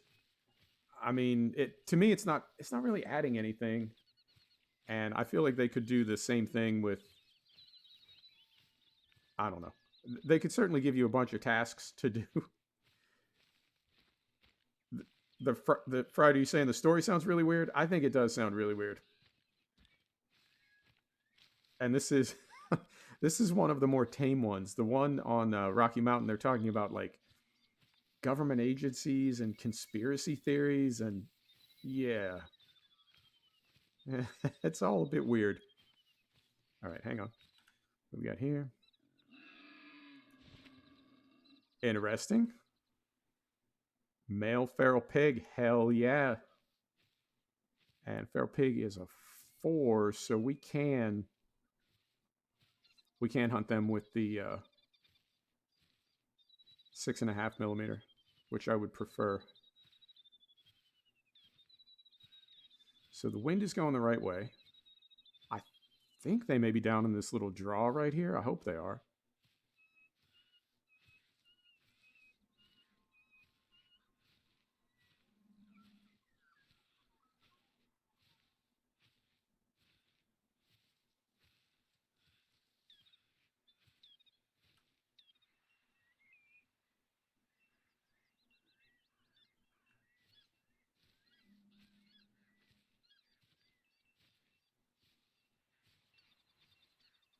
Kind of tense, huh? I know it.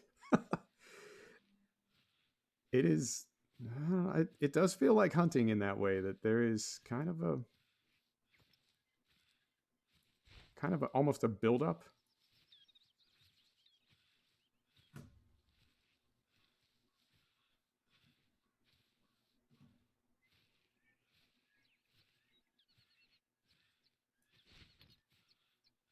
And I will say things sound close when they're far away and kind of far away when they're close, which is also true in real life.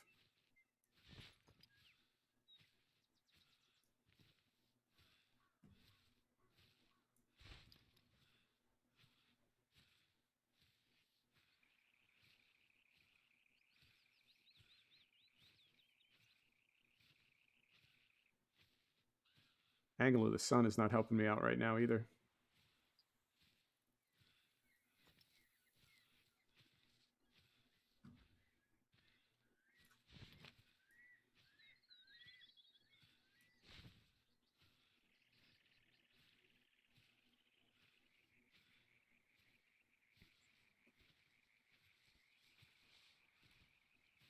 All right, and we are zeroed for 150, so we're good.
I think he may have dipped.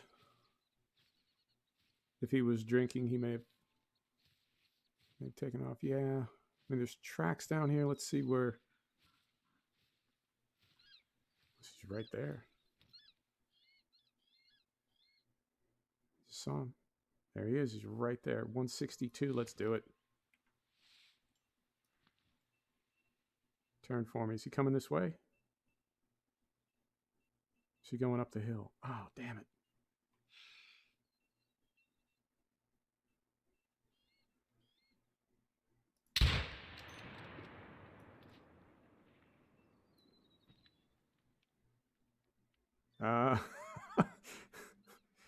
He's bad.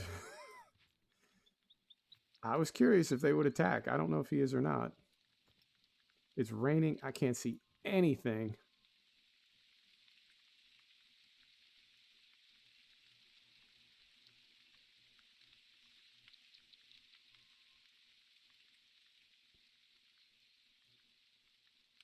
Is he coming for us?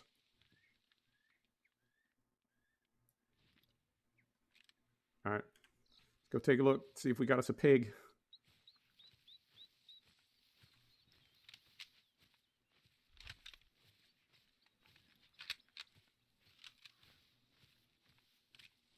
I mean, he ran up the hill, and then he ran down the hill a little bit. And he sort of ran into those trees, and I didn't see him again after he went in the trees. So he's either in those trees or... Yeah, he's in those trees. Okay.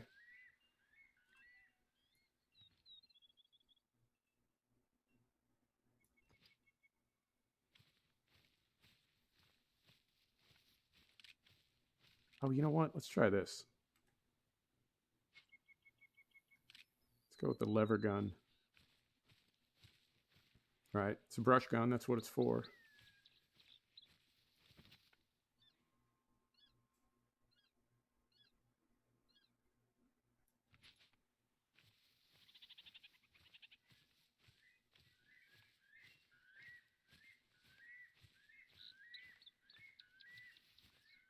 I don't know what the AI, the mechanic is for these pigs. I don't know if he's going to wait in there and come charging at us.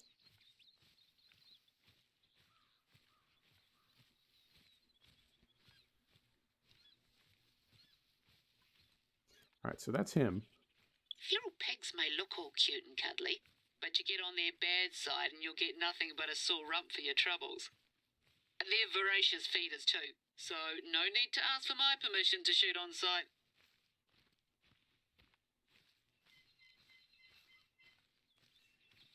Yeah, that shot was a little bit dodgy. With him being silhouetted like that, I couldn't tell if he was going away or coming toward. Pretty sure he was walking away. There's a little scat. I don't even know if we hit him. I think we did, though, because he turned and sort of came back. All right. Let me do this before I forget. We'll go here. We'll go here and put those on. There we are. All right.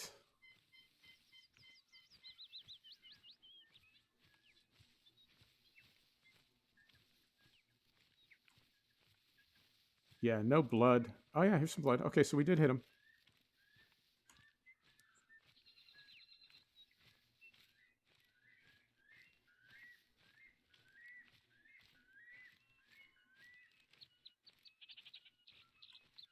But he's still over here squealing at us.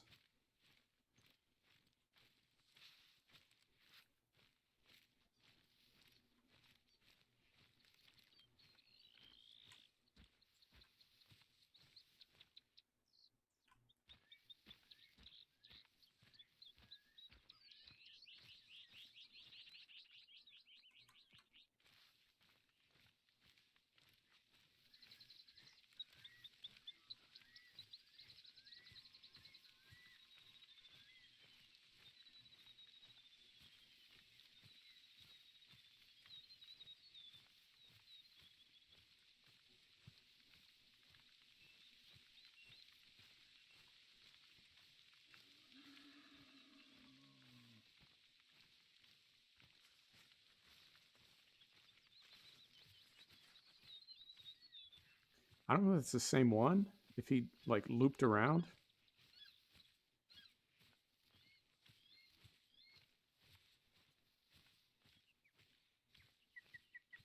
So we won't get any kind of bonus on this pig because we didn't get the quick kill.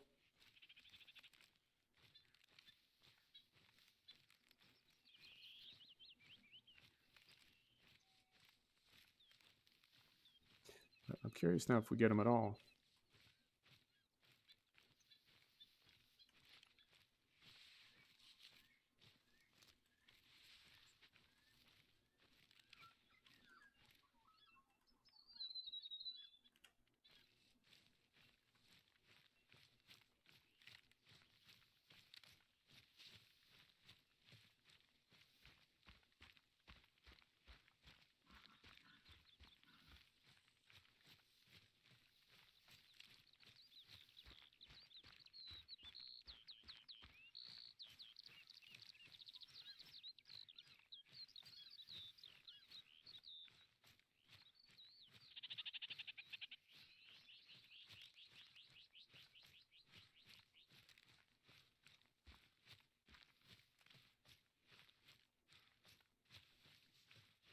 Well, he stopped bleeding.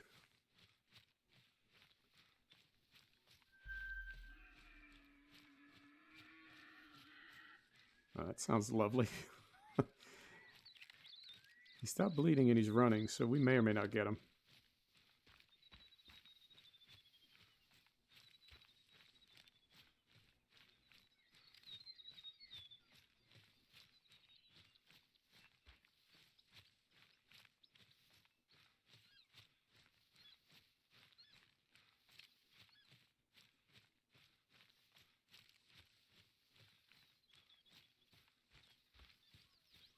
And I need to look. Where on the map are we? This is an outpost right here. I think this is one right here. Those lighter areas on the map. I think that's an outpost. It's also at the end of a road. I think this is an outpost, and we're headed toward that lookout. So let's just keep following this guy. Since we're sort of headed towards some other things on the map, we can explore while we're there.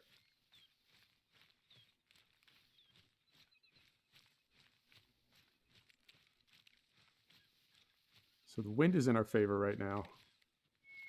Caught on a tree. The wind is in our favor, but I just don't know. I don't think he's very wounded at all. So we could just be running after this pig all afternoon. And I don't necessarily want to do that.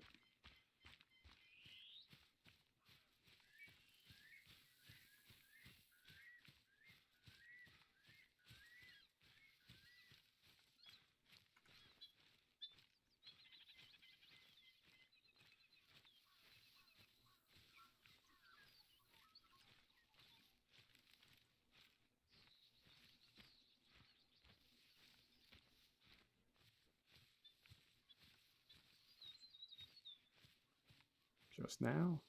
So he's not too far ahead of us.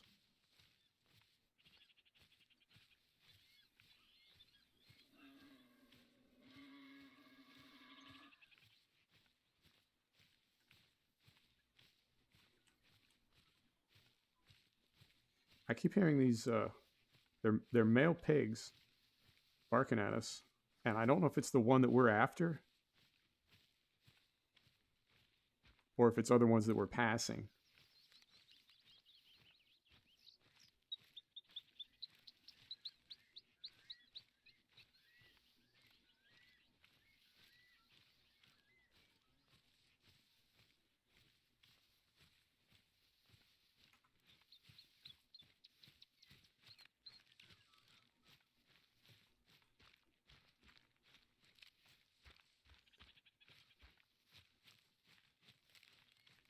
And I don't like hitting an animal and then not tracking it till we harvest it.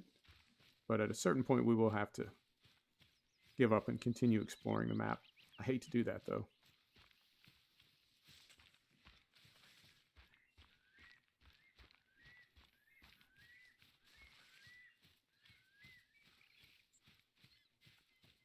And it the game does like to do this.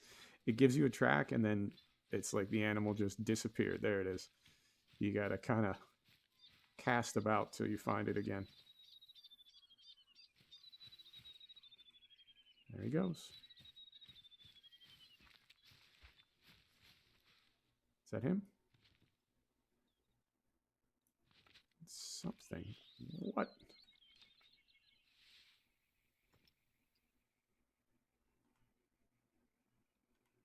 Interesting.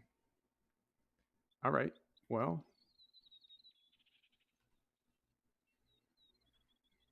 we have found.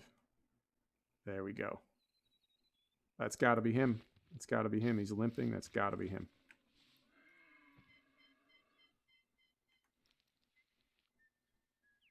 Buddy, I'll try to help you here.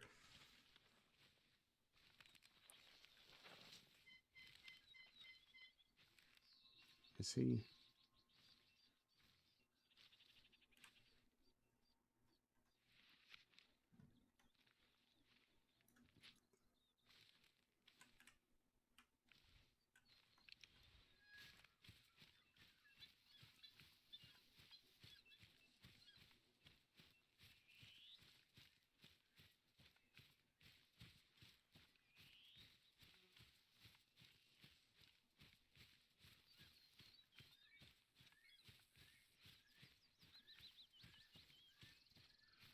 I feel like if I could have got the shot off before he went down in that little cut there, I could have finished him, but I just missed him. But this is him. He's limping, so I think that's our boy. Oh, and again. Here we go.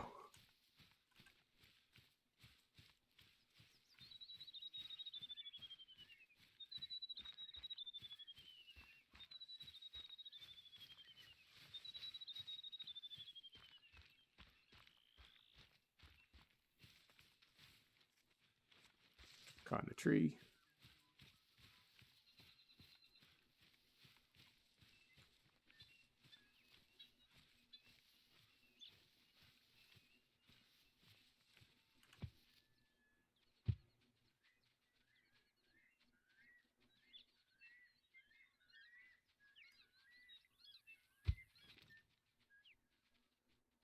There's a bunch of rabbits here.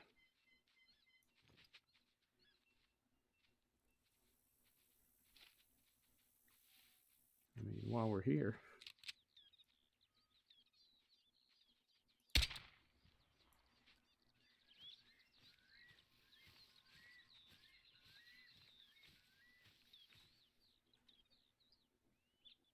All right. So we'll save that.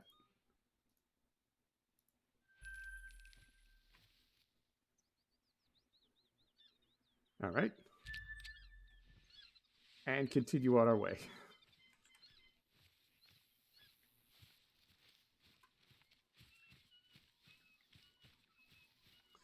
I wasn't planning on getting all 8 of the animals on the map, but I think we've got, what do we have so far? We've got feral goat, a chamois, a European rabbit. We're on the trail of a pig. Then we would just need the red deer, the fallow deer, the turkey, and the Seeka deer. And I think that would be the whole spread.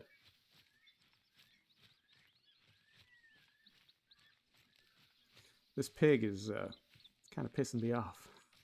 I mean, he's got a bum leg, but he's really putting the moves on us here. Here we go. If we can spot him like crossing an open field, I think I just hesitated a little bit when we saw them with that group earlier.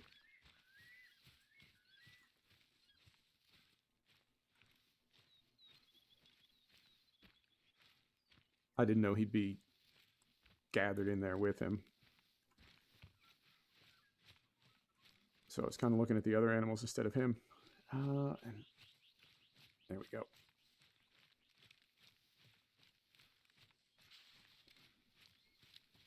All right, we are zeroed right here. This is what we're looking for. Where's he at?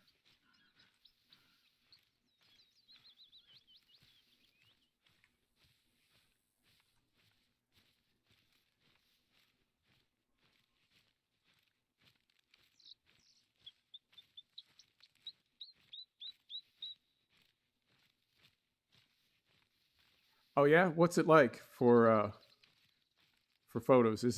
Are they like photorealistic? Is it like you're capturing scenes from a movie?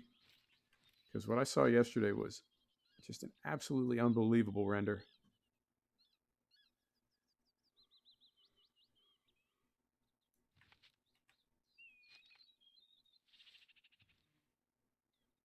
Ooh.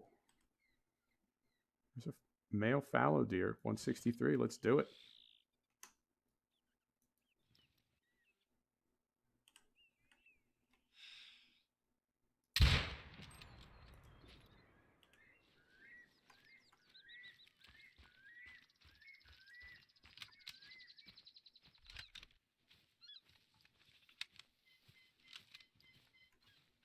And if we can go back and find that pig, fantastic.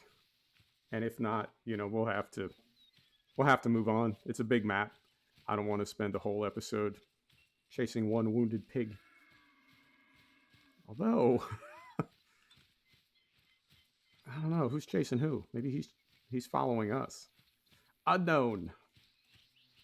All right, let's see what we got over here.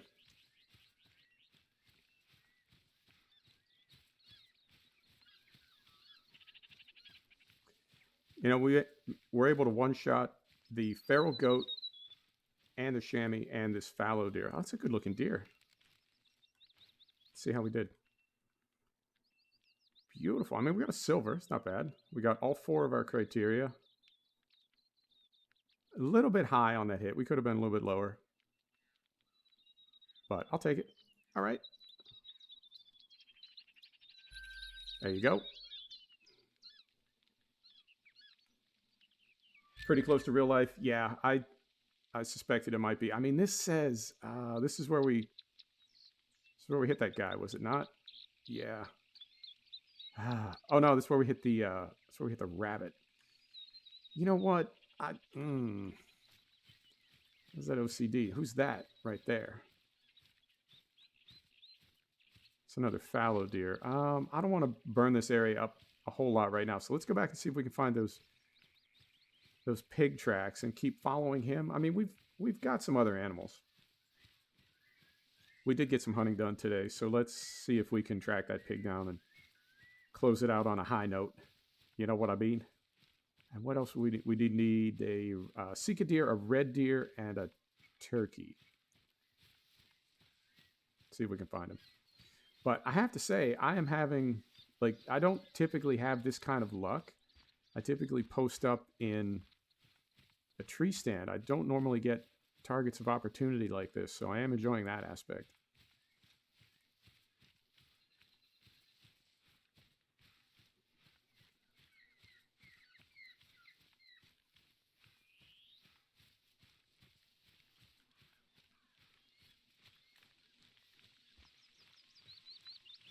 All right, and this looks like a need zone here. Nope. Oh, now we lost him. Hang on. The last track that you examine is the one that you will be following. So if you pass a need zone, there he is. If you pass a need zone and you want to grab it like in your travels, if in that need zone you click on the tracks of another animal, it will highlight those, and that's who you will be following now. You'll no longer be following the animal you were following.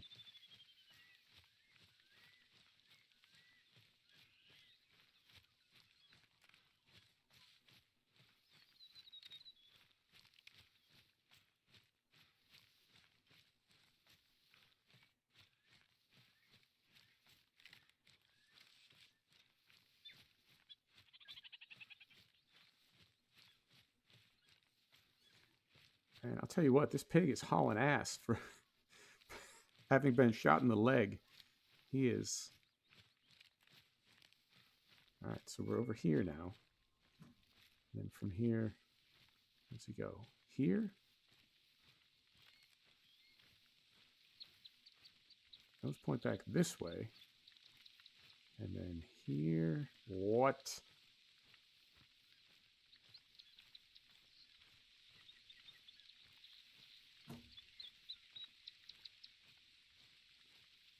What's happening right now? I feel like he's trying to confuse me.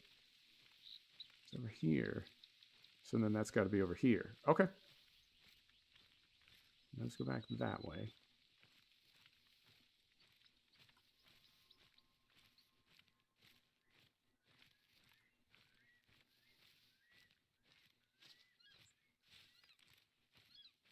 Yeah, now I'm thoroughly confused.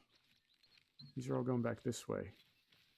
So let's go back to the last place where we know what we do. This is our guy that we're following over here, right?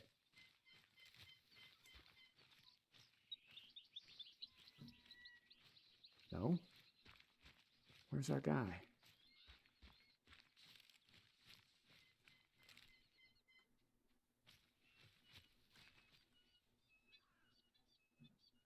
I'm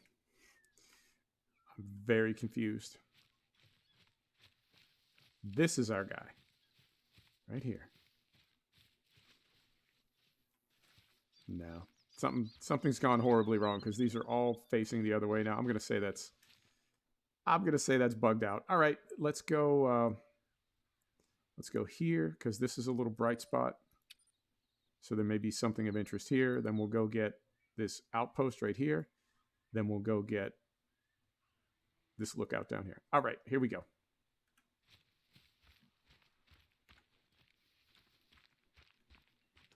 And if we see anything in the meantime.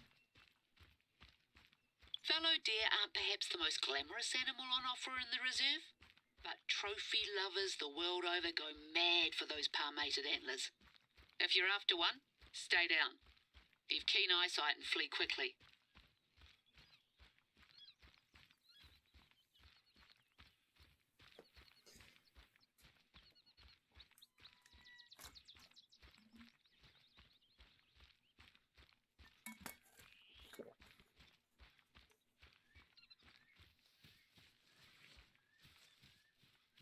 It's a really nice fog effect too.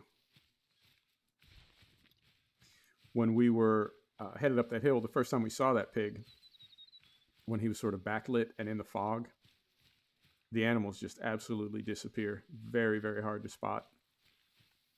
And you do get the, like, once you spot them, you do get the little highlight around them, but you can't really tell if they're coming or going. So I knew just that pig was, I knew they were going away from us because the hill was going up. It was climbing up. And the outline of the pig was getting higher, so it had to be going up the hill, which meant it was going away from us. So I sort of knew that was not the, I don't know, not the smartest shot to try to take, but I do get enthusiastic.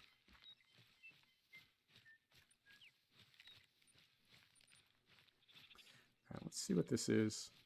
Typically when there's that little brighter area, there's something going on. Some kind of a discoverable. So we'll see what's over there, and then head down to this one, and then down there. And we could probably finish up with this water right here.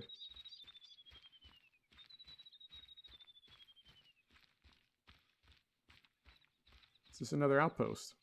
Oh, it certainly is. Super. So we'll go right there.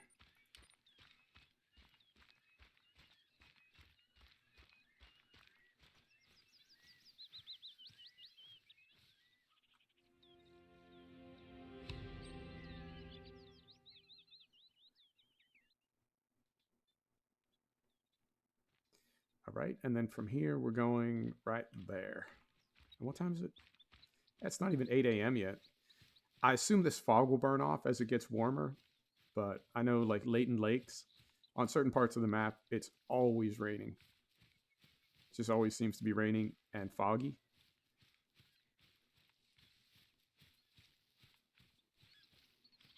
So it could be that this is, that it's always going to be like that on this map as well. And what did we do so far? We got, I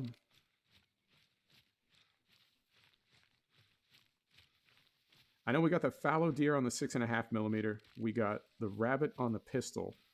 We got the chamois on the bow. So I think we just need to take one animal on the 30-30. And that will be every gun that we decided to do for our loadout today.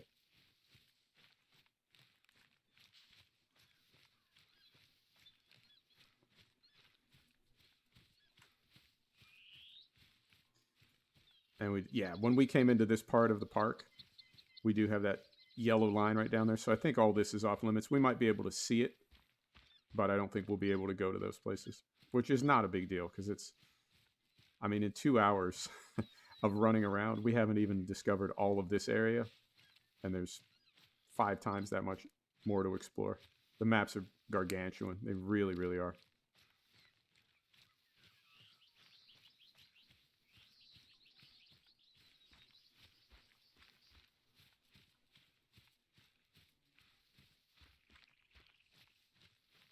I mean, I kind of want a pig now. I feel like I need to make amends. All right, we'll let that one go for the moment.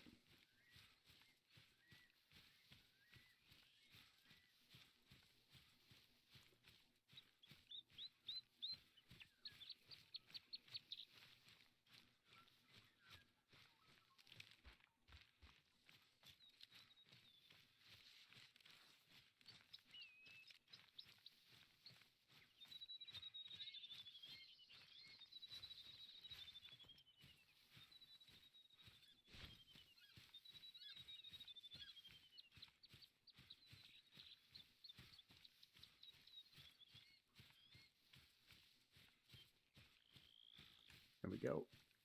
So we'll reset our marker down here. It's that.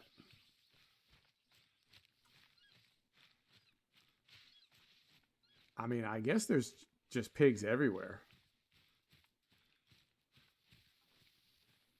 We did see that big group though, but other than that, we haven't seen a whole lot of them.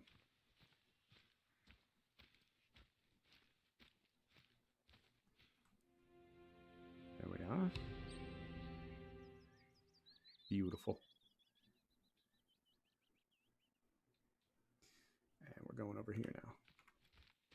I also really like that the buildings and structures are completely different on every map. Even the ones in North America, they're all different.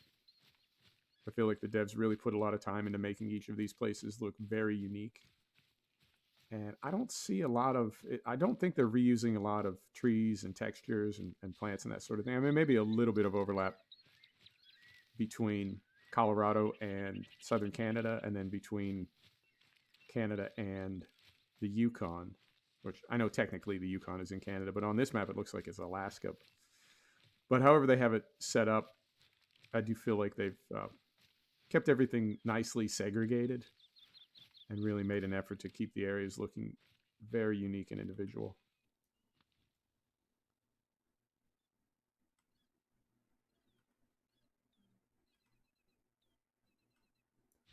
All right, there's some pigs.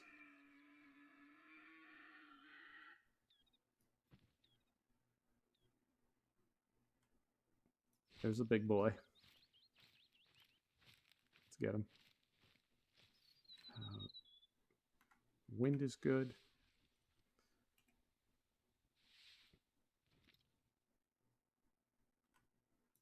$160.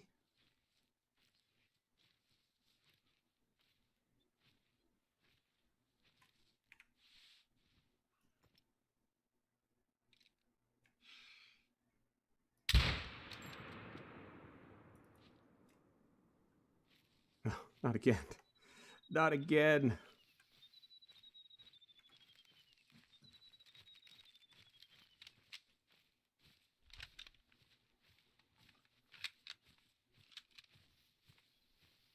We held just a bit high, just the tiniest bit, but we were zeroed for 150. He was 165, and I was like right at the top of the shoulder. I don't know, man. Let's see more over there. Yeah.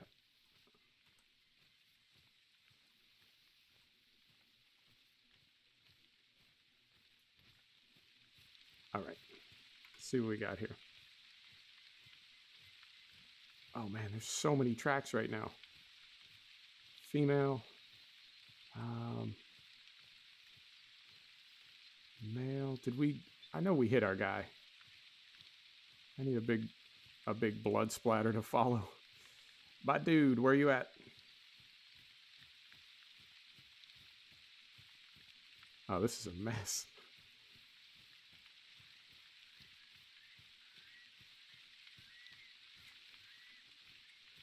So I'm not seeing. There we go. Nope. That's scat. No blood at all. Surely we hit that pig. Let's get a lever gun going here.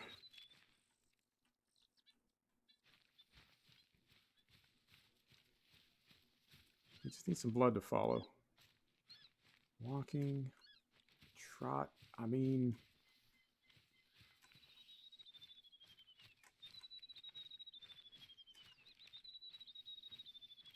yeah, this is really weird. I mean, they're it's a class 4 animal. I know they're tough, but that's twice now. Now, I'm going to go back and look and see if we can find some blood over here. I'm positive we got a bullet into that animal. We just need to look around till we find it. So we're following the right one.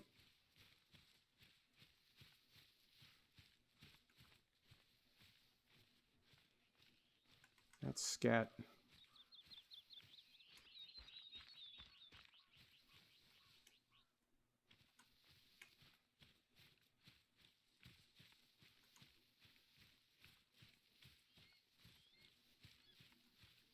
I mean, that's our guy.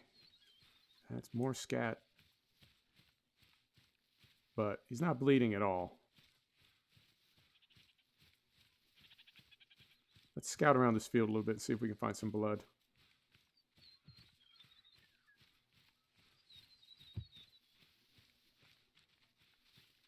Rabbits everywhere.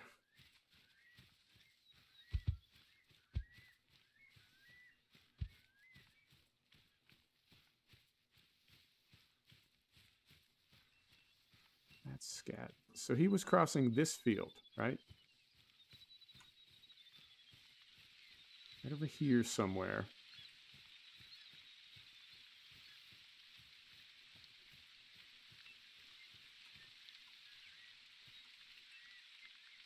There we go. All right, that's better. Oh, yeah. Big organ hit. Fantastic. Vital organ hit. There we go. All right, that's better. I knew I didn't miss him a second time. All right, so there's that. There he is. That was easy.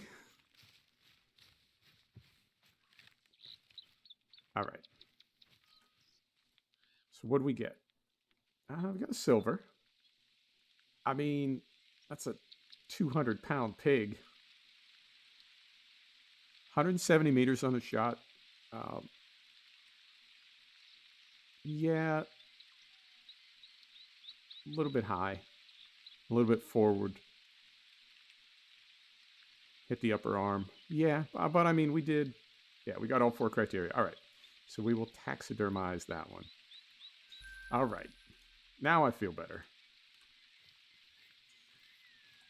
On to the outpost. Here we go.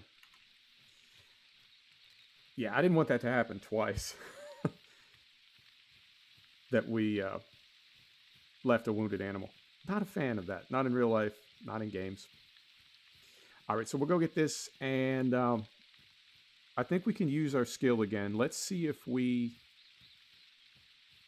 can discover any feed zones for... It's got to be Seeka deer and... what's the other one unique to this map? Just that one, yeah, because red deer is on other maps. So we've already got feral goat, feral hog, and chamois.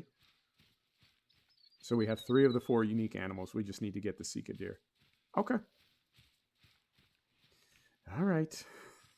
This game is unbelievably addictive. If you see it on sale, I definitely recommend it. It is, I don't know, man.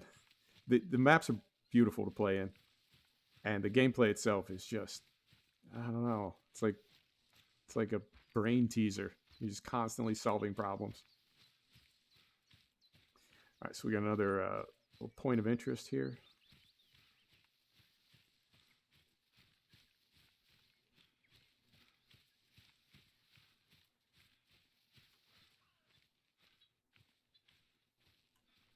I wonder if these are the most studied rocks in the whole world.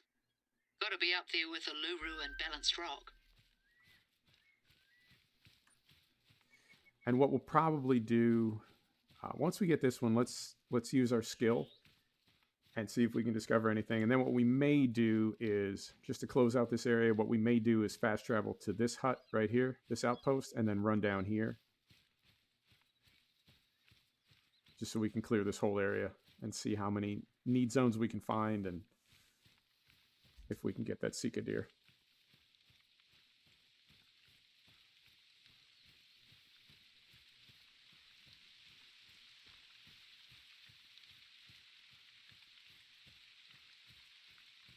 Oh, that's nice.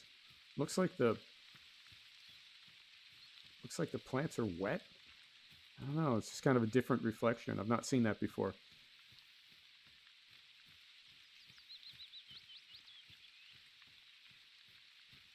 Yeah, and we're still holding that fantastic frame rate.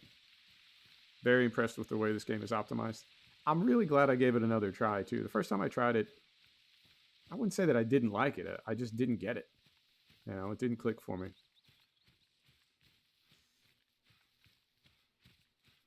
But I'm glad I did try it again. If you see it on sale, I imagine it'll be on sale after Christmas. I would definitely recommend it. And I know people say you need the quad and the tents. The tent, yeah, you sort of do. It's a bit OP because you've really got an outpost in your backpack. All you need to do is take the tent out, set it up, and you have access to everything. But as far as the quads, I read that somewhere, and so I got the quad DLC, but I don't use it anymore. With the tent, I find I can... Got it on sale? Yeah. I mean, even at full price, I would recommend it. Oh, this is... Look at this. A lighthouse? Oh, game. Killing me. All right, so we'll put that right there.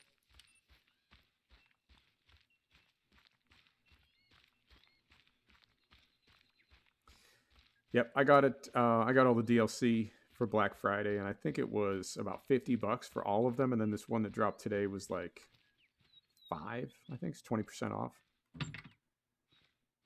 All right, here we go. There is fast travel, but there is also a lot of walking. Like they could just as easily have put this little plaque at the bottom of the steps, and when you clicked on it, it gave you the overhead view. But no, they make you walk up all these steps.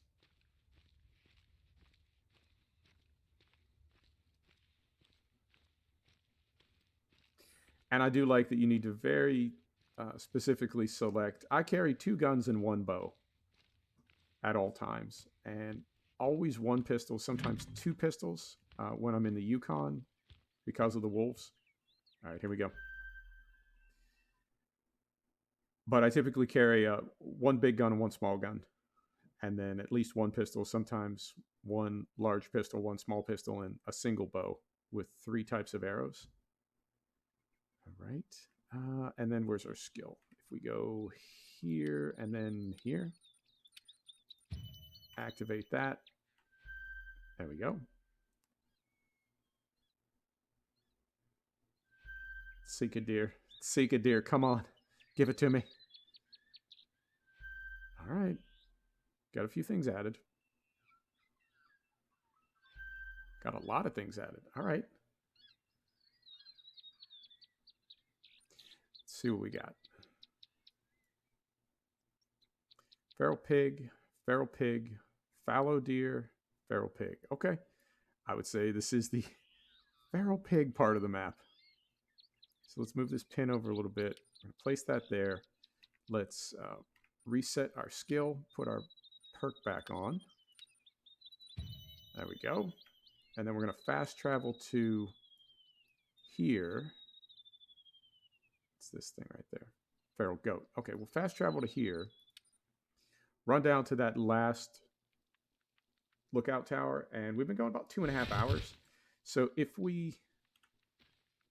I don't think we need anything from the outpost. If we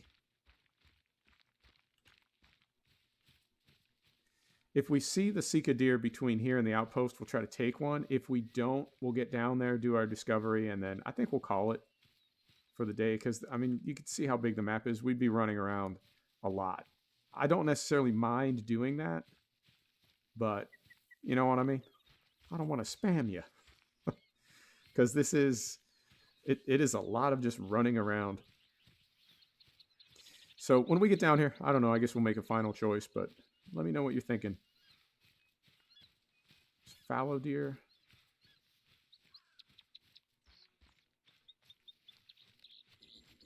And yeah, we need to skirt out and around this water. This is where we, this is where we met that pig. All right.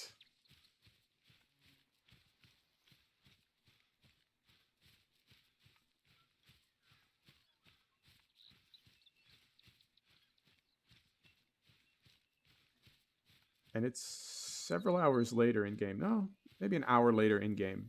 But the lighting looks really, really similar. I'm wondering if this is not just the way they have it set up on this side of the map.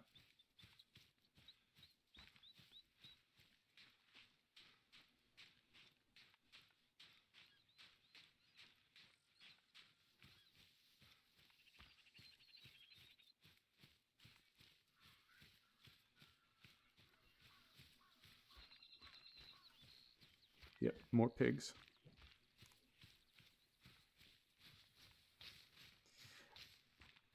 I'm thinking the feral pigs on this map are going to be like the coyotes on, is it Layton Lakes? Yeah, I think coyotes are on Layton Lakes, or possibly Yukon, maybe both. I don't know. But they're, as in real life, they are considered a pest, and they're sort of everywhere. But I do see a lot more coyotes than the red fox. Red fox is extremely elusive. And feral pigs seem to be, I'm guessing they're sort of categorized like coyote in that they are a pest and you can take as many as you want. But they're definitely everywhere. We've seen a lot of them versus something like the red fox. You may hear it a couple times, but you rarely see it unless you're specifically hunting it.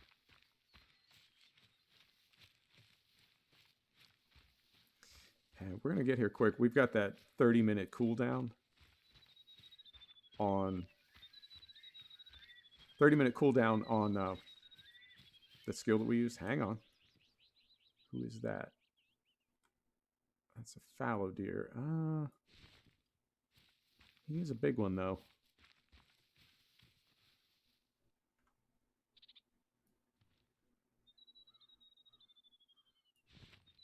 I mean, I suppose. Let's see if we can creep up on him here. I do need to get rid of that pin, though, because it's right where I want to look. There he is. All right. I mean, if we get him, we get him. If not, I'm not going to trip out about it. Who's over here? Really?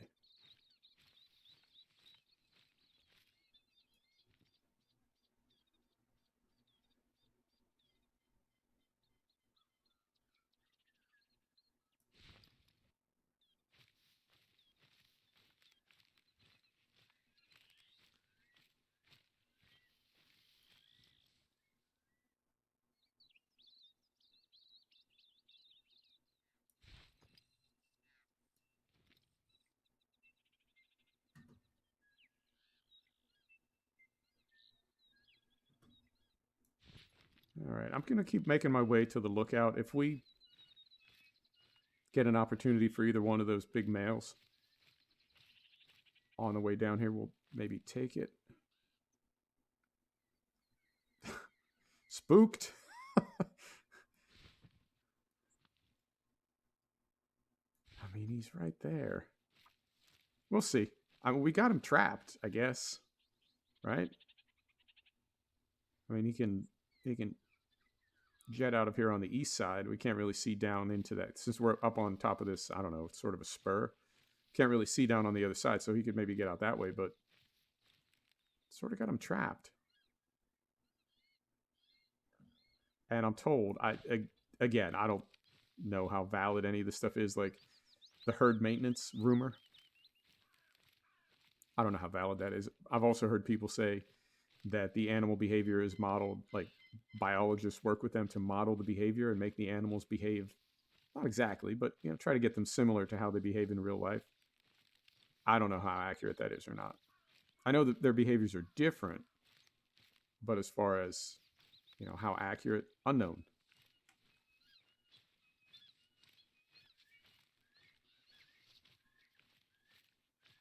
He saw me from, I don't know, 170 yards. As soon as I leaned over that way, he saw me. And we're making quite a bit of noise right now, so. What? And pigs. All right, let's start creeping. See if we can get a shot on some of these.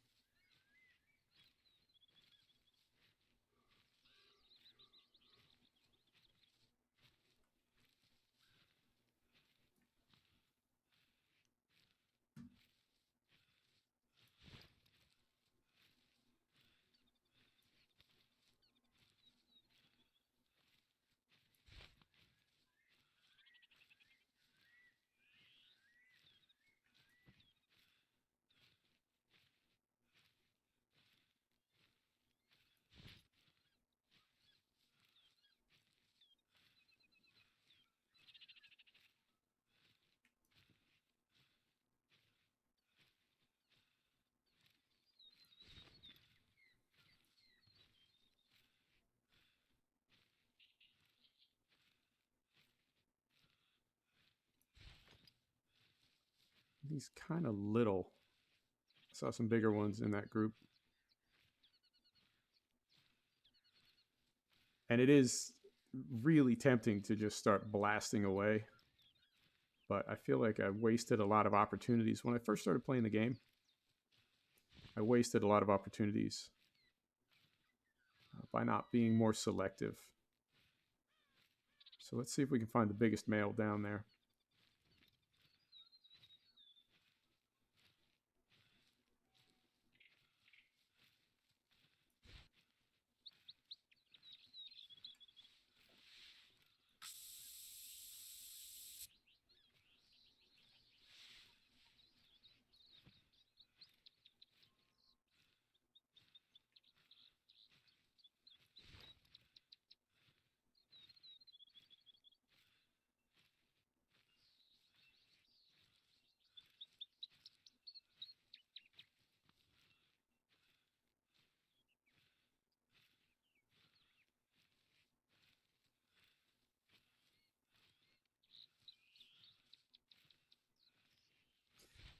I also haven't heard a definite answer on how the animals spawn and despawn. I mean, I know they spawn out of visual range, which I think is about 500 meters.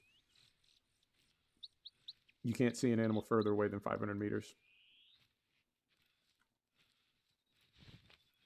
But as far as how and when they despawn, I've heard streamers say that you can trap animals against the edge of the map. And even though there is no, like, technically there's no edge of the map, right? It looks like it goes on to infinity, but at some point you do reach an invisible barrier. Well, the animals reach that same invisible barrier as well. All right. So you can, people say you can pin them up against that barrier and hunt them there, sort of bug them out, but I don't know if that's valid or not. But we've definitely got, I mean, if they're down here, they're sort of at the end of the road. They're trapped.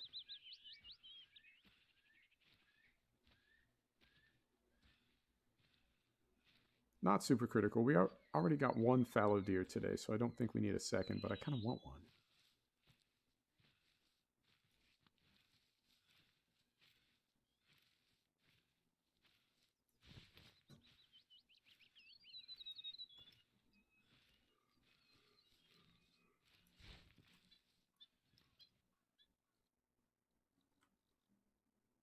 $183. That is, turn around, buddy. Cubby is. Need to talk to you.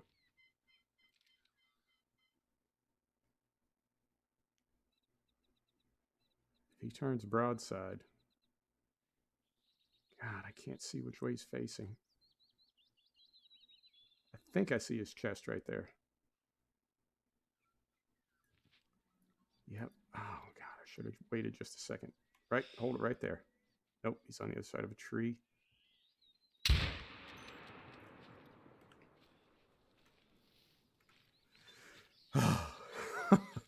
This game is stressful, man.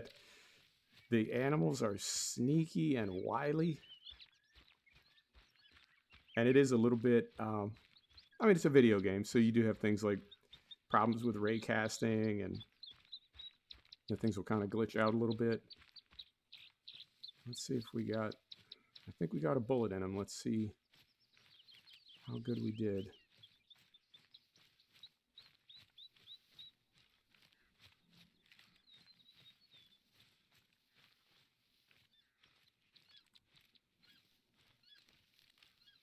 We hit him. He was like right behind this tree, was he not?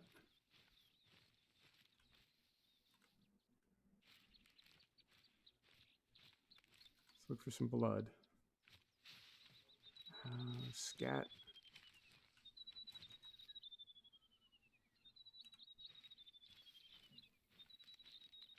I thought he was right behind this tree right here.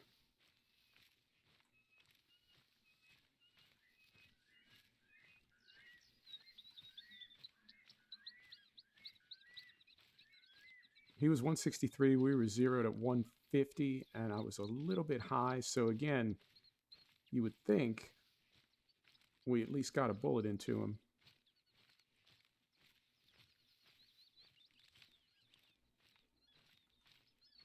Trot. I mean, maybe we didn't. I have missed completely before. Trot.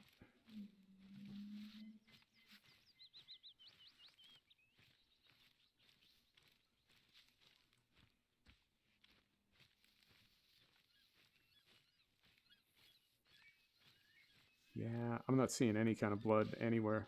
But same thing happened with our pig. We had to go back and find, like, from the very beginning. Trot.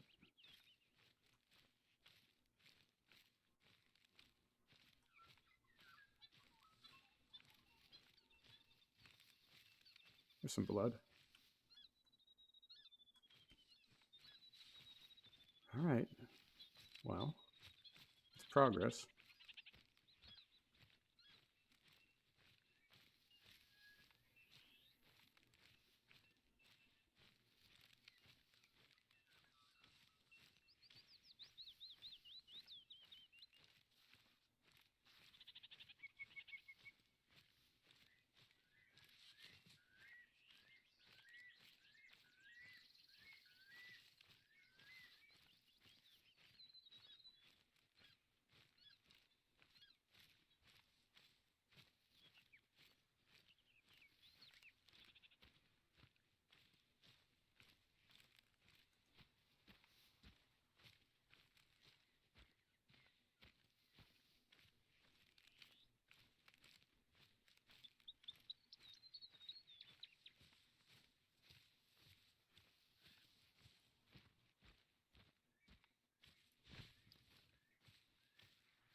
There he is.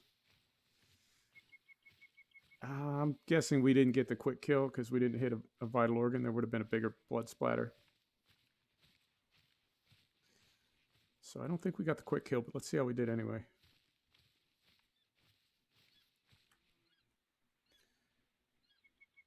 Yeah, hit a bit the spine. Sorry, buddy. All right.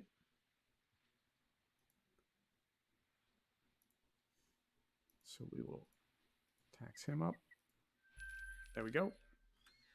Let's get this discovered. How are we doing? 2 hours, 47 minutes. I mean, we can maybe do one more. Try to do one more. Let's see if... I don't think our timer is done for our discovery. Whoa. Sir. Come on now. Huh. Huh. I don't think our timer's done, so we won't be able to use our skill to find any need zones. Possibly. But, man, I want the Seeka deer. I want the Seeka deer, but I don't want to stream all night.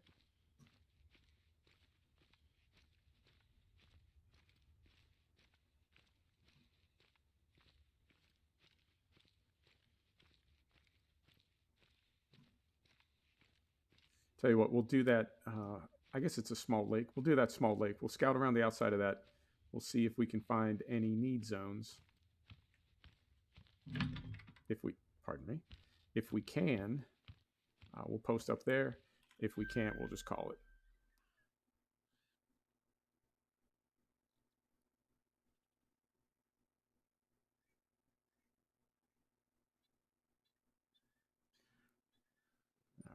All right. Yeah, I just added this one right in here. Let's go do this little lake right here. Put that in. Let's go here. I think this is not timed out yet. Oh, it is. Okay. No, still got about 12 minutes to go. Okay, so let's go back here. Put our perk on. So, and like so. Go to the map, and I think this is the closest one. It's sort of halfway between. Let's go here. Fast travel. Mac and cheese. Hell yeah, man. Yeah, Ernie, I thought it was. I was a little bit high, but I'm so like weirded out about bullet drop missing low and hitting intestines that I always tend to cheat just a little bit high, even when I know I shouldn't. It makes heart shots really tricky. But I was almost positive it was. I thought we got a good hit on that first pig as well. And I'm kicking myself. When I saw that one that was limping, that I couldn't get another one into him as he was crossing that field, it was perfect. He was moving right to left. He was completely broadside. You couldn't have asked for anything better. But I think I just got a little gripped because all those other pigs were on the other side and new species. I don't know. I'm making excuses, but yeah.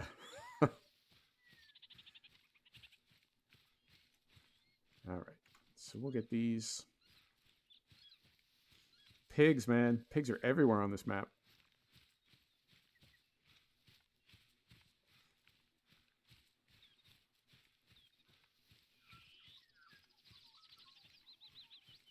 We'll see what we get down here for need zones. We'll go around the outside of the lake one time. I don't think they're on this part of the map because it's typically they typically spread the species out. I don't think they would have all 4 of the new ones down in this one corner. So I think we'll do another stream perhaps and find some Seeka deer. I'll find where they are first. Because by tonight, somebody will have a map up. I think I play this game a lot. And then I see these people that have like seriously 3,000 and 4,000 hours in the game. So they will get the maps up.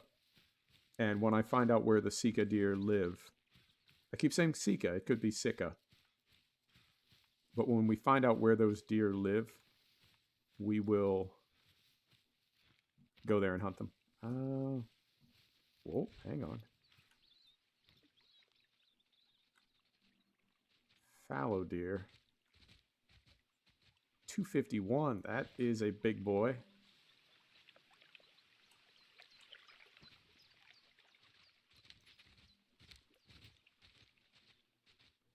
Turn for me. Stop for me. Oh, I was kidding. Let's see if he turns. Says no. Shakes his head no. Thank you. Nope, not going to stop.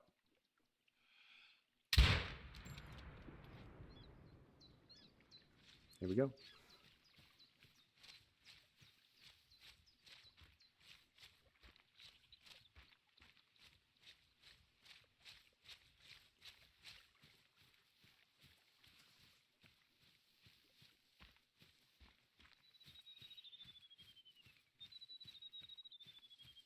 Not a hit. Thought we got. Oh yeah, we got him.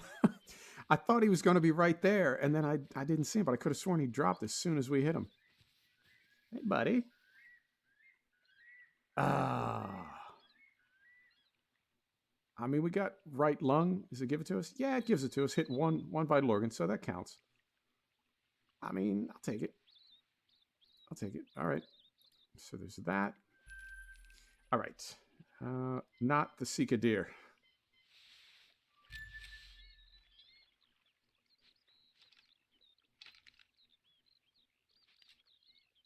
Where's my there it is. Got it. All right. Let's see what we got around this lake. Yeah, a lot of fallow deer.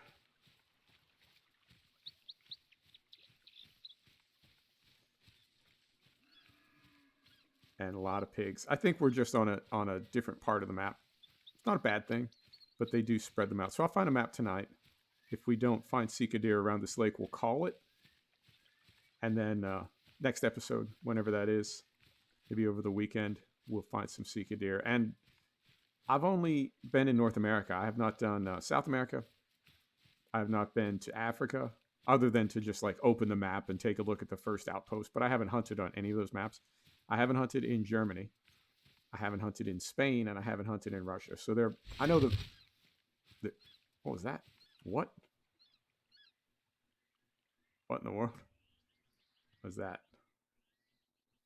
That is a bush. What is that? That is a fallow deer. I haven't hunted any of those maps, and I know the game is a couple years old. All right, Caden. Thanks for stopping by, brother. I appreciate you. More fallow deer. Crazy fallow deer. What is he doing? Yep. I know the game's been out for a few years, and people have already seen plenty of these maps, but they're new to me, you know, and I really do appreciate the way that new stuff, I don't know, I feel like we all enjoy new stuff more when I stream it. That's why I try to stream like this drop today, or new DLC for Truck Sim, or new farm maps, or whatever. I always try to stream new stuff. So I know those maps are old, but they're new to me. So I'd be seeing them for the first time in stream. So we'll do those as well. And I think, plus this is, yeah, we got a big old blood stain on the side of the lake. So we'll finish up this loop and we'll call it.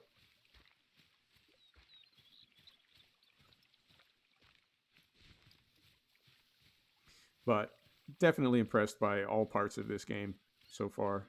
First time I played it, whatever it was, a year and a half, 2 years ago, I did think it was kind of ridiculous. A little bit cheesy. Really didn't enjoy it. And I'm definitely enjoying it now.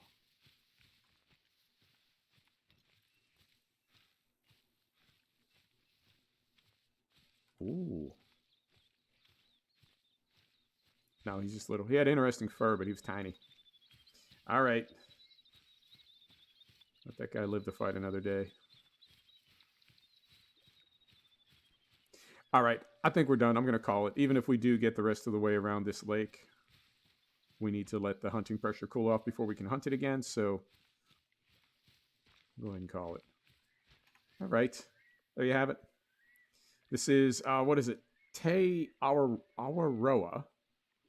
This is the New Zealand map for the Hunter Call of the Wild. It's fantastic. Looks good. Plays good. I'm loving it.